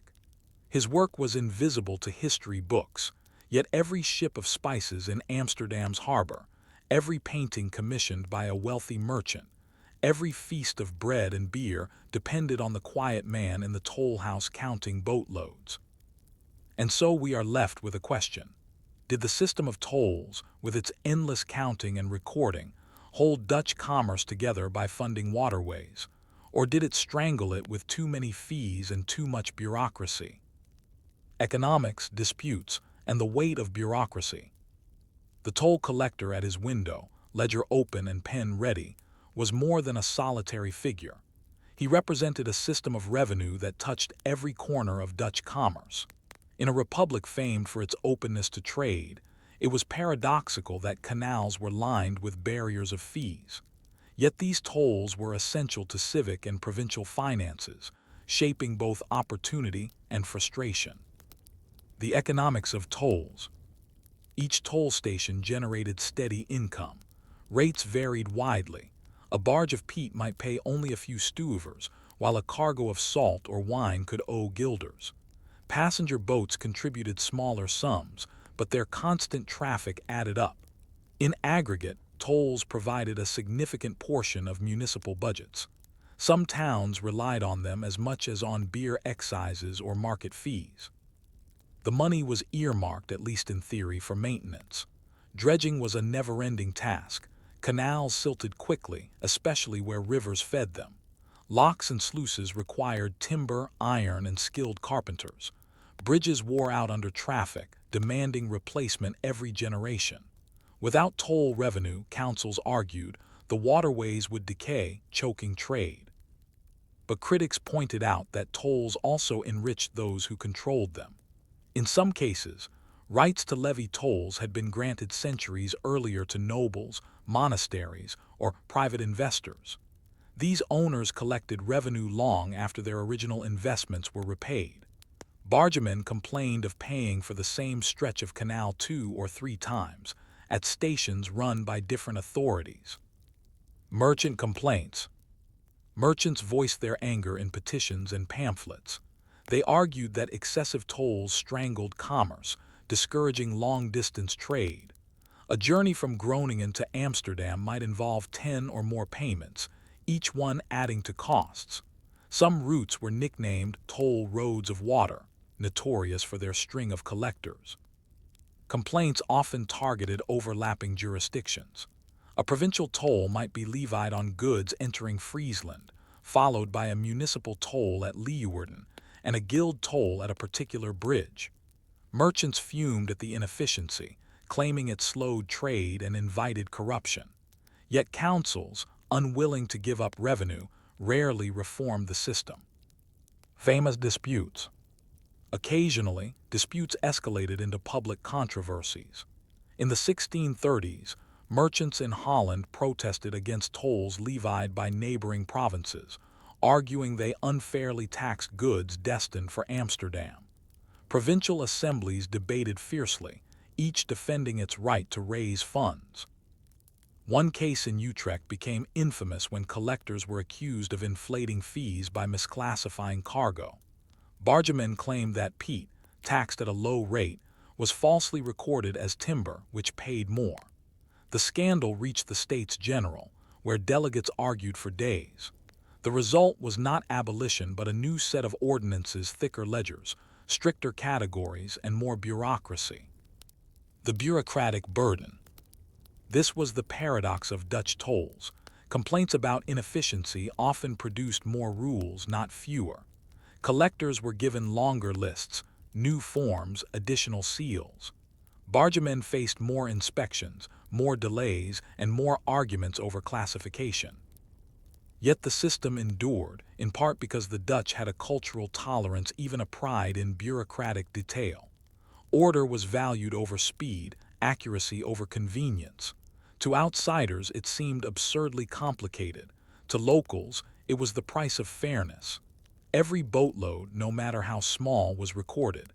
Every fee, no matter how minor, was justified. Impact on attitudes toward trade.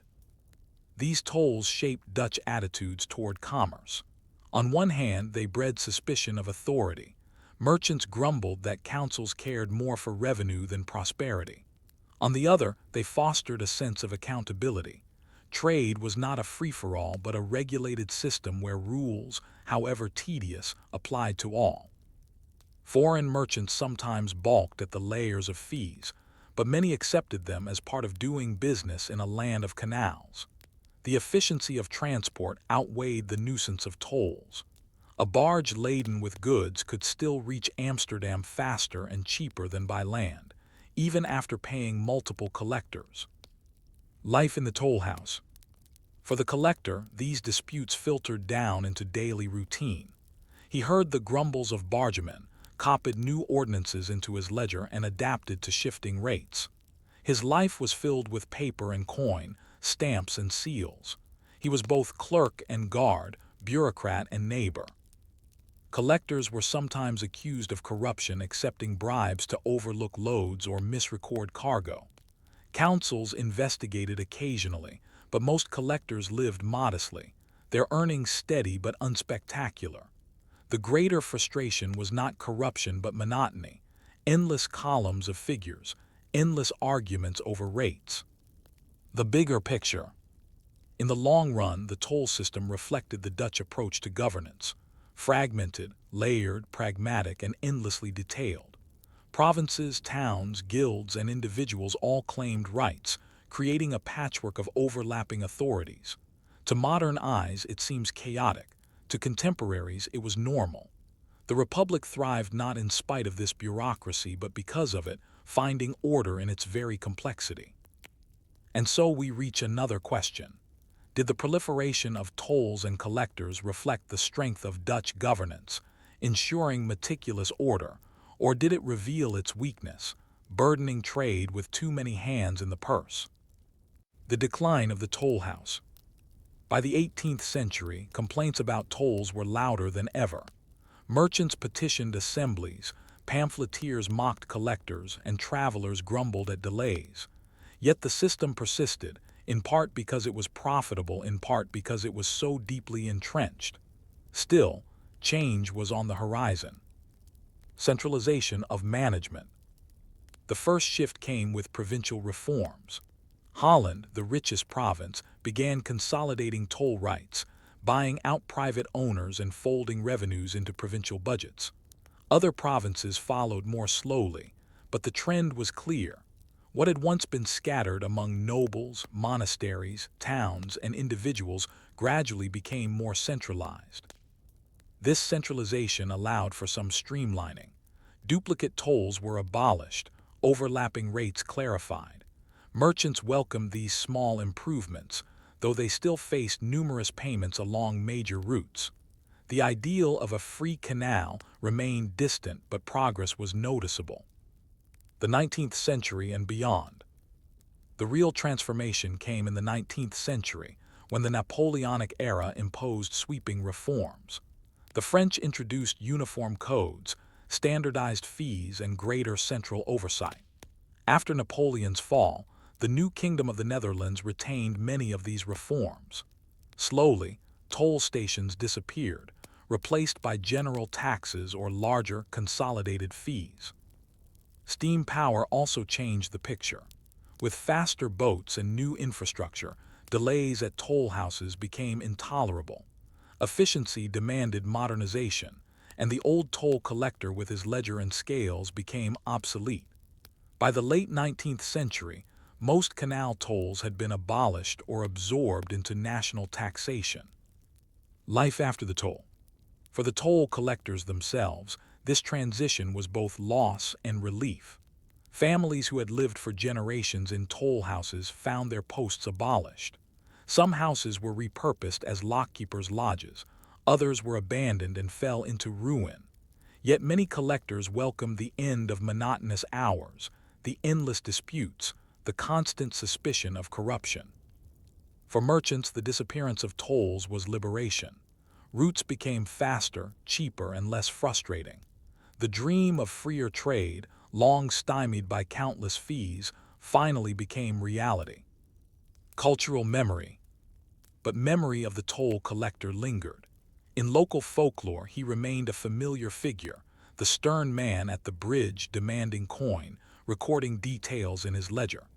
Children's stories sometimes cast him as a miser, other times as a guardian of order. In paintings and prints, toll houses appeared as picturesque landmarks, symbols of an older, slower world. Historians, too, found in tolls a lesson about the Dutch Republic. They embodied both its strength and weakness: strength in meticulous order and fiscal discipline, weakness in fragmentation and bureaucracy. To study tolls was to glimpse the Republic's paradox: a society thriving in spite of, or perhaps because of, its layers of regulation. The broader legacy. The toll system left behind more than abandoned houses. It shaped Dutch attitudes toward trade, governance, and fairness. The expectation that commerce should be regulated, recorded and taxed did not vanish. It evolved into modern institutions of customs, excise, and fiscal oversight. The Dutch tolerance for bureaucracy, so often remarked upon by foreigners, was nurtured in these toll houses by the water. Even today, remnants remain. Some toll houses survive as museums or private homes, their windows still overlooking quiet canals. Visitors can imagine the collector waiting inside, ledger open, eyes on the water, ready to count another boatload. Reflection. The toll collectors of the Dutch Golden Age were not heroes. They were clerks with ink-stained fingers, living in modest houses, surrounded by ledgers. Their work was tedious, often resented, rarely celebrated. Yet they embodied the daily discipline that sustained a commercial republic. Without their vigilance, canals might have silted, bridges crumbled, and revenues vanished. And so we are left with a final thought. When we admire the flourishing of Dutch trade, with its bustling harbors and global reach, do we also remember the small toll houses where ordinary men counted every boatload, one by one, ensuring that the system held together? Into the bogs. In the flat landscapes of Holland, where the soil was damp and the winters long, survival required fuel. Wood was scarce, for forests had been cut back centuries earlier to clear farmland. Coal was expensive, imported in limited quantities from regions like the Ruhr. But in the marshes, there lay another source of energy abundant, dirty, and laborious to extract: peat. Peat was nothing glamorous. It was compacted plant matter, layers of decayed reeds, moss, and sedge built up over centuries in waterlogged bogs. When cut, dried, and stacked, it became a useful fuel, burning with a steady if smoky flame. In the 17th century, peat was to Holland what coal would later become to Britain, the indispensable foundation of energy. The peat landscape. Travelers described vast stretches of bogland, flat and treeless, dotted with pools of standing water. In summer, the air buzzed with insects. In winter, the ground froze hard. Villages clung to the edges of these marshes, their economies tied to the extraction of fuel. Canals were dug straight into bogs, not for drainage alone, but to carry peat away in barges. The landscape itself became a grid of pits, ditches, and water channels, a patchwork scarred by human need. Peat cutting was seasonal. In spring, when water levels dropped, families entered the bogs with spades and boots. They cut blocks of peat, rectangular and uniform, piling them into stacks. Each block was heavy with water, its fibers dense and black. Left to dry through summer, the blocks hardened, becoming lighter, easier to transport. By autumn, barges carried them to towns and cities, where they fueled ovens, breweries, and hearths. The work of cutting. The labor was grueling. Men sank knee-deep into mud, their spades slicing through sodden ground. They bent and lifted for hours, backs aching, arms coated in muck. Women and children worked alongside them, carrying blocks, arranging them into neat piles, and repairing dikes around pits. The smell of damp earth and decay filled the air. Clothes were perpetually stained, skin cracked from cold and wet. Tools were simple but specialized. Long-handled spades cut vertical slices, shorter blades shaped blocks. Wooden frames were sometimes used to ensure uniform size. The rhythm of work was repetitive: cut, lift, stack, repeat. Day after day, week after week, until fields of drying blocks stretched across the bogs. Economic importance. Though dull, peat was valuable. It heated homes, powered industries, and fueled the urban explosion of the Dutch Republic. Breweries relied on it to boil vats of beer. Tileworks and brickyards consumed it in massive quantities, their kilns burning for weeks at a time. Sugar refineries, soap makers, and distilleries demanded constant supplies. Without peat, urban economies would have sputtered. The trade was vast. Barges loaded with peat clogged canals, especially in autumn. Markets in Amsterdam and Leiden overflowed with stacks of fuel, sold by the cartload or barge load. Prices fluctuated with harvests and weather.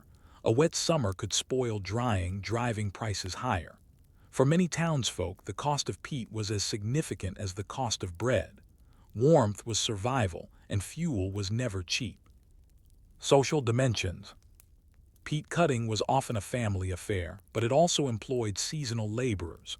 Poor men traveled from villages to earn wages in bogs, swelling populations during harvest time. Housing was crude huts built on the edge of marshes, smoky from fires, damp from constant wet. Conditions bred sickness. Coughs, fevers, and skin ailments were common. Yet for the poor, the wages, however meager, were lifelines. Land ownership added another layer. Many bogs were controlled by towns, monasteries before the Reformation, or wealthy investors. Rights to cut peat were leased to villagers, who paid rent or a share of harvest. Disputes over rights were frequent, with accusations of overcutting, trespassing, or draining beyond boundaries. Environmental consequences. The cutting of peat transformed landscapes.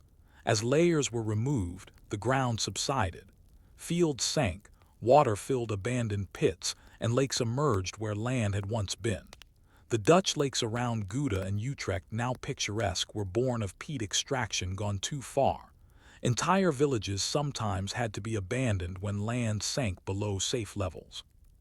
Councils tried to regulate cutting, forbidding excessive depth or demanding reinforcement of dikes.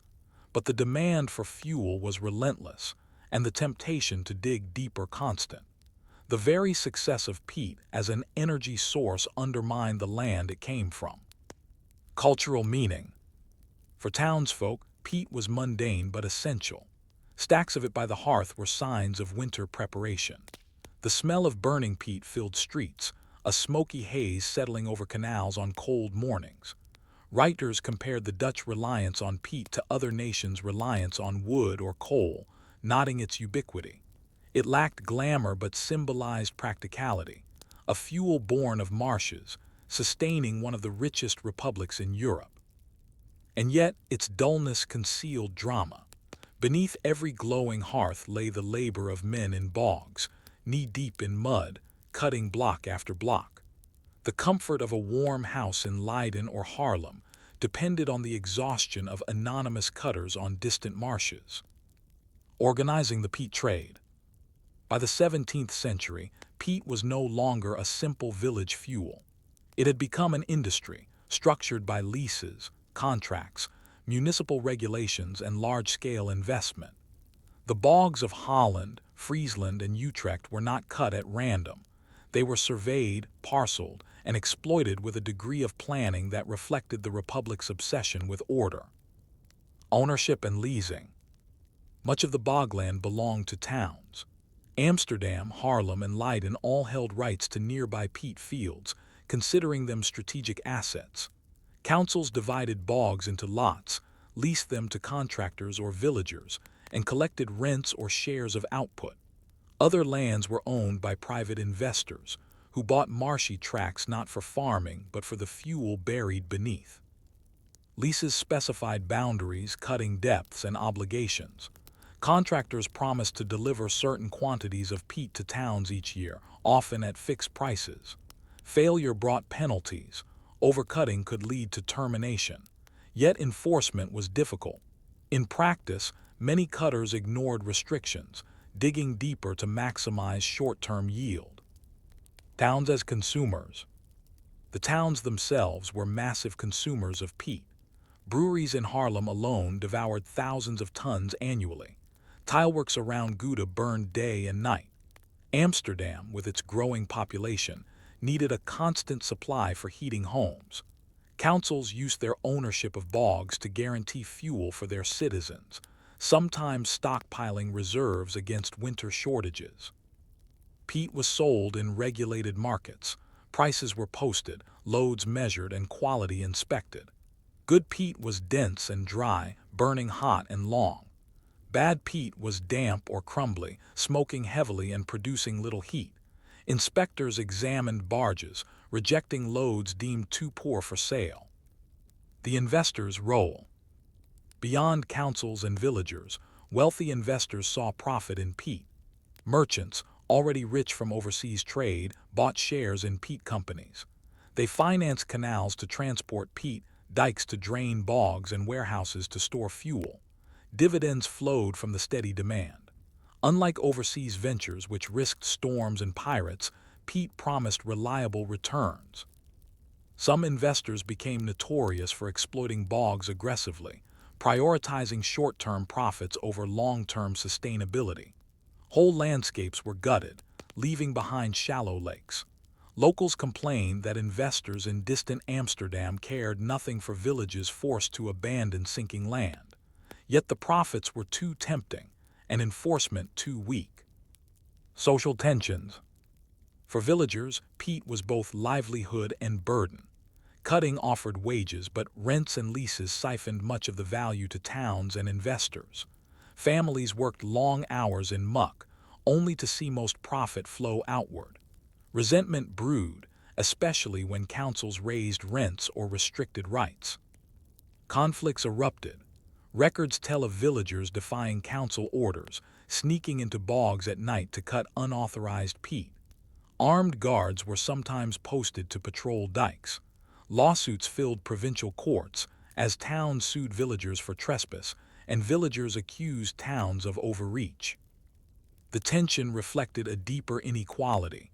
Peat was harvested by the poor but controlled by the powerful. The humble cutter, soaked in mud, had little say in the system that governed his labor. Urban dependence. Meanwhile, urban households remained utterly dependent. Without peat, breweries would fall silent, kilns go cold, homes freeze. The cost of fuel absorbed a large share of family budgets, especially for the poor. In harsh winters, shortages triggered unrest. Councils scrambled to release reserves, fearing riots. Fuel was as politically sensitive as bread or beer. Pamphlets complained of peat lords who grew rich while ordinary people shivered. Yet few alternatives existed. Imported coal remained expensive, wood scarce. The Republic's prosperity, paradoxically, was built on the smoky combustion of its own marshes. Environmental strain. The environmental effects grew harder to ignore. As bogs were cut deeper, groundwater rose. Fields collapsed, dikes gave way, and new lakes formed. In places like the Haarlemmermeer, vast inland seas expanded, swallowing villages. Fishermen moved in where farmers had once tilled. The Dutch, masters of water control, found themselves battling problems of their own making. Councils debated solutions. Some imposed stricter limits, others built ring dikes around cut bogs, creating artificial lakes. But the appetite for fuel was insatiable, and regulation could not match demand. Each year more marsh vanished, replaced by water. The very fuel that warmed homes was eroding the land beneath them. Peat in the cultural imagination. Despite its ubiquity, peat remained humble in cultural representation. Painters rarely depicted cutters, writers seldom praised their labor, yet references abounded in everyday language. A poor family was said to burn wet peat, a metaphor for hardship. Jokes circulated about the smell of smoke clinging to clothes. The cutter himself, faceless and muddy, became a symbol of toil without glamour. Still, some chroniclers noted the irony. A republic famed for its global reach was powered not only by spices from the East Indies, but also by fuel dug from its own bogs. Peat was the hidden foundation of the Golden Age, its role dull but indispensable. A broader question. Thus, the peat trade embodied the contradictions of Dutch prosperity. Local labor feeding urban wealth, environmental degradation fueling cultural flourishing, muddy toil sustaining golden splendor. And so we are left with a question. Did peat cutting represent resilience, turning marsh into energy, or exploitation, draining both land and people to warm the homes of others? From bogs to lakes. By the late 17th and into the 18th century, the consequences of relentless peat cutting were visible across Holland. What had once been marsh and meadow was increasingly transformed into stretches of open water. The ground, once firm enough for grazing cattle, sank below the waterline as peat was removed. Dikes broke, fields flooded, and whole communities relocated. The making of lakes. The Haarlemmermeer is the most famous example. Once a patchwork of peat fields and small lakes, it grew into a vast inland sea as cutters dug deeper and storms widened breaches. Villages disappeared beneath waves, their church towers crumbling into the water. Barges that once carried peat now ferried fishermen. Local councils wrung their hands, but the demand for fuel had made the disaster almost inevitable. Other lakes formed around Utrecht and Gouda, smaller but no less disruptive. Some were later reclaimed, drained by windmills into polders. But the transformation was permanent. Where bog had been, water now dominated. Holland's watery identity, so often celebrated in paintings and poems, was partly the unintended legacy of peat. Shifting fuels. By the 18th century, peat's dominance began to wane. Coal imports increased as trade routes expanded and prices dropped. Towns close to ports, like Amsterdam and Rotterdam, gradually shifted industries toward coal, especially for energy-intensive processes like metalworking. Peat remained common for household heating, but its industrial monopoly weakened. The transition was uneven. Inland towns, far from coal supplies, clung to peat longer. Rural families continued to cut small amounts for home use. But by the 19th century, peat was increasingly a fuel of the poor, while coal fueled the engines of modernization.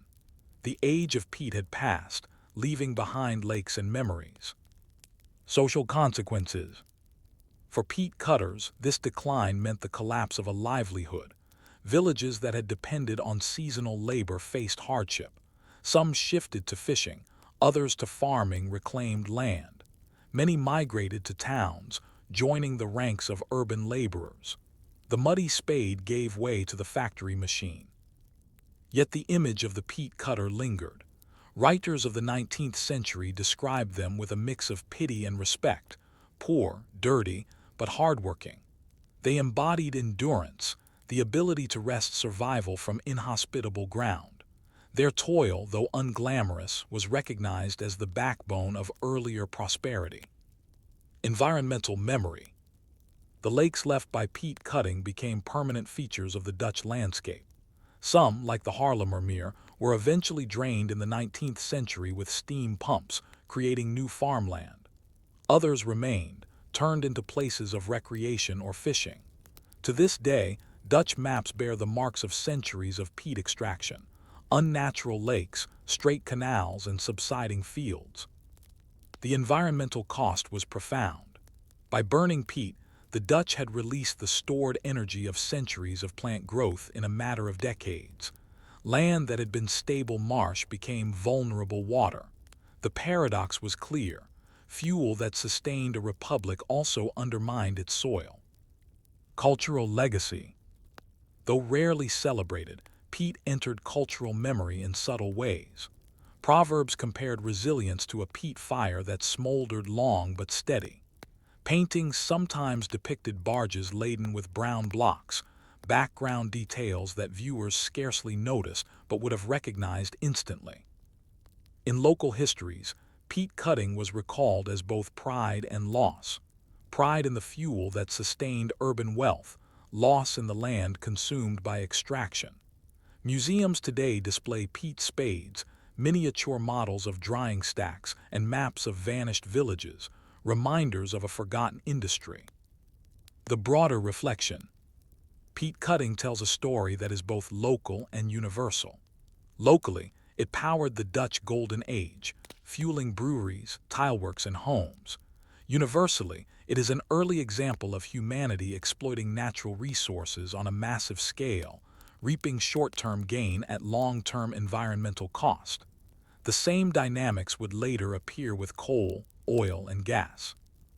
In the end, the peat cutter's labor was invisible but essential. Without his spade and stacks, the Republic's art, science, and commerce might have faltered. The warmth of Dutch homes, the smoke of their breweries, the glow of their kilns all rested on the backs of muddy men in bogs. And so we close with a question. When we celebrate the brilliance of the Dutch Golden Age, do we remember that its light was fueled not only by distant trade and global wealth, but also by the slow, back-breaking work of peat cutters sinking into Holland's bogs.